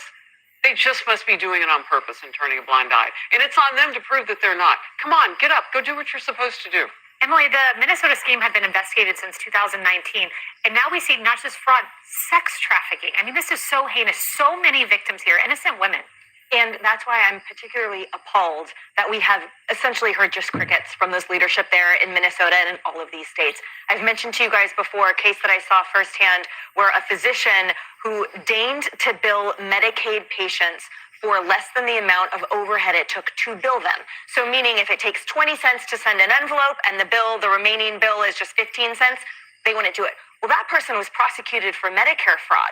And it makes me sick to my stomach to think my taxpayers paid for that, paid for the investigation, paid for the referral from the, whatever it was. And this was the kind of stuff that was meanwhile going on in California and Minnesota and all these places. There is no bigger egg on their face, I would think, than that feckless government there giving an outstanding refugee award. By the way, what is that? I agree. What is that? And then to have it come back in full fold, well, this is the Frankenstein monster that you created.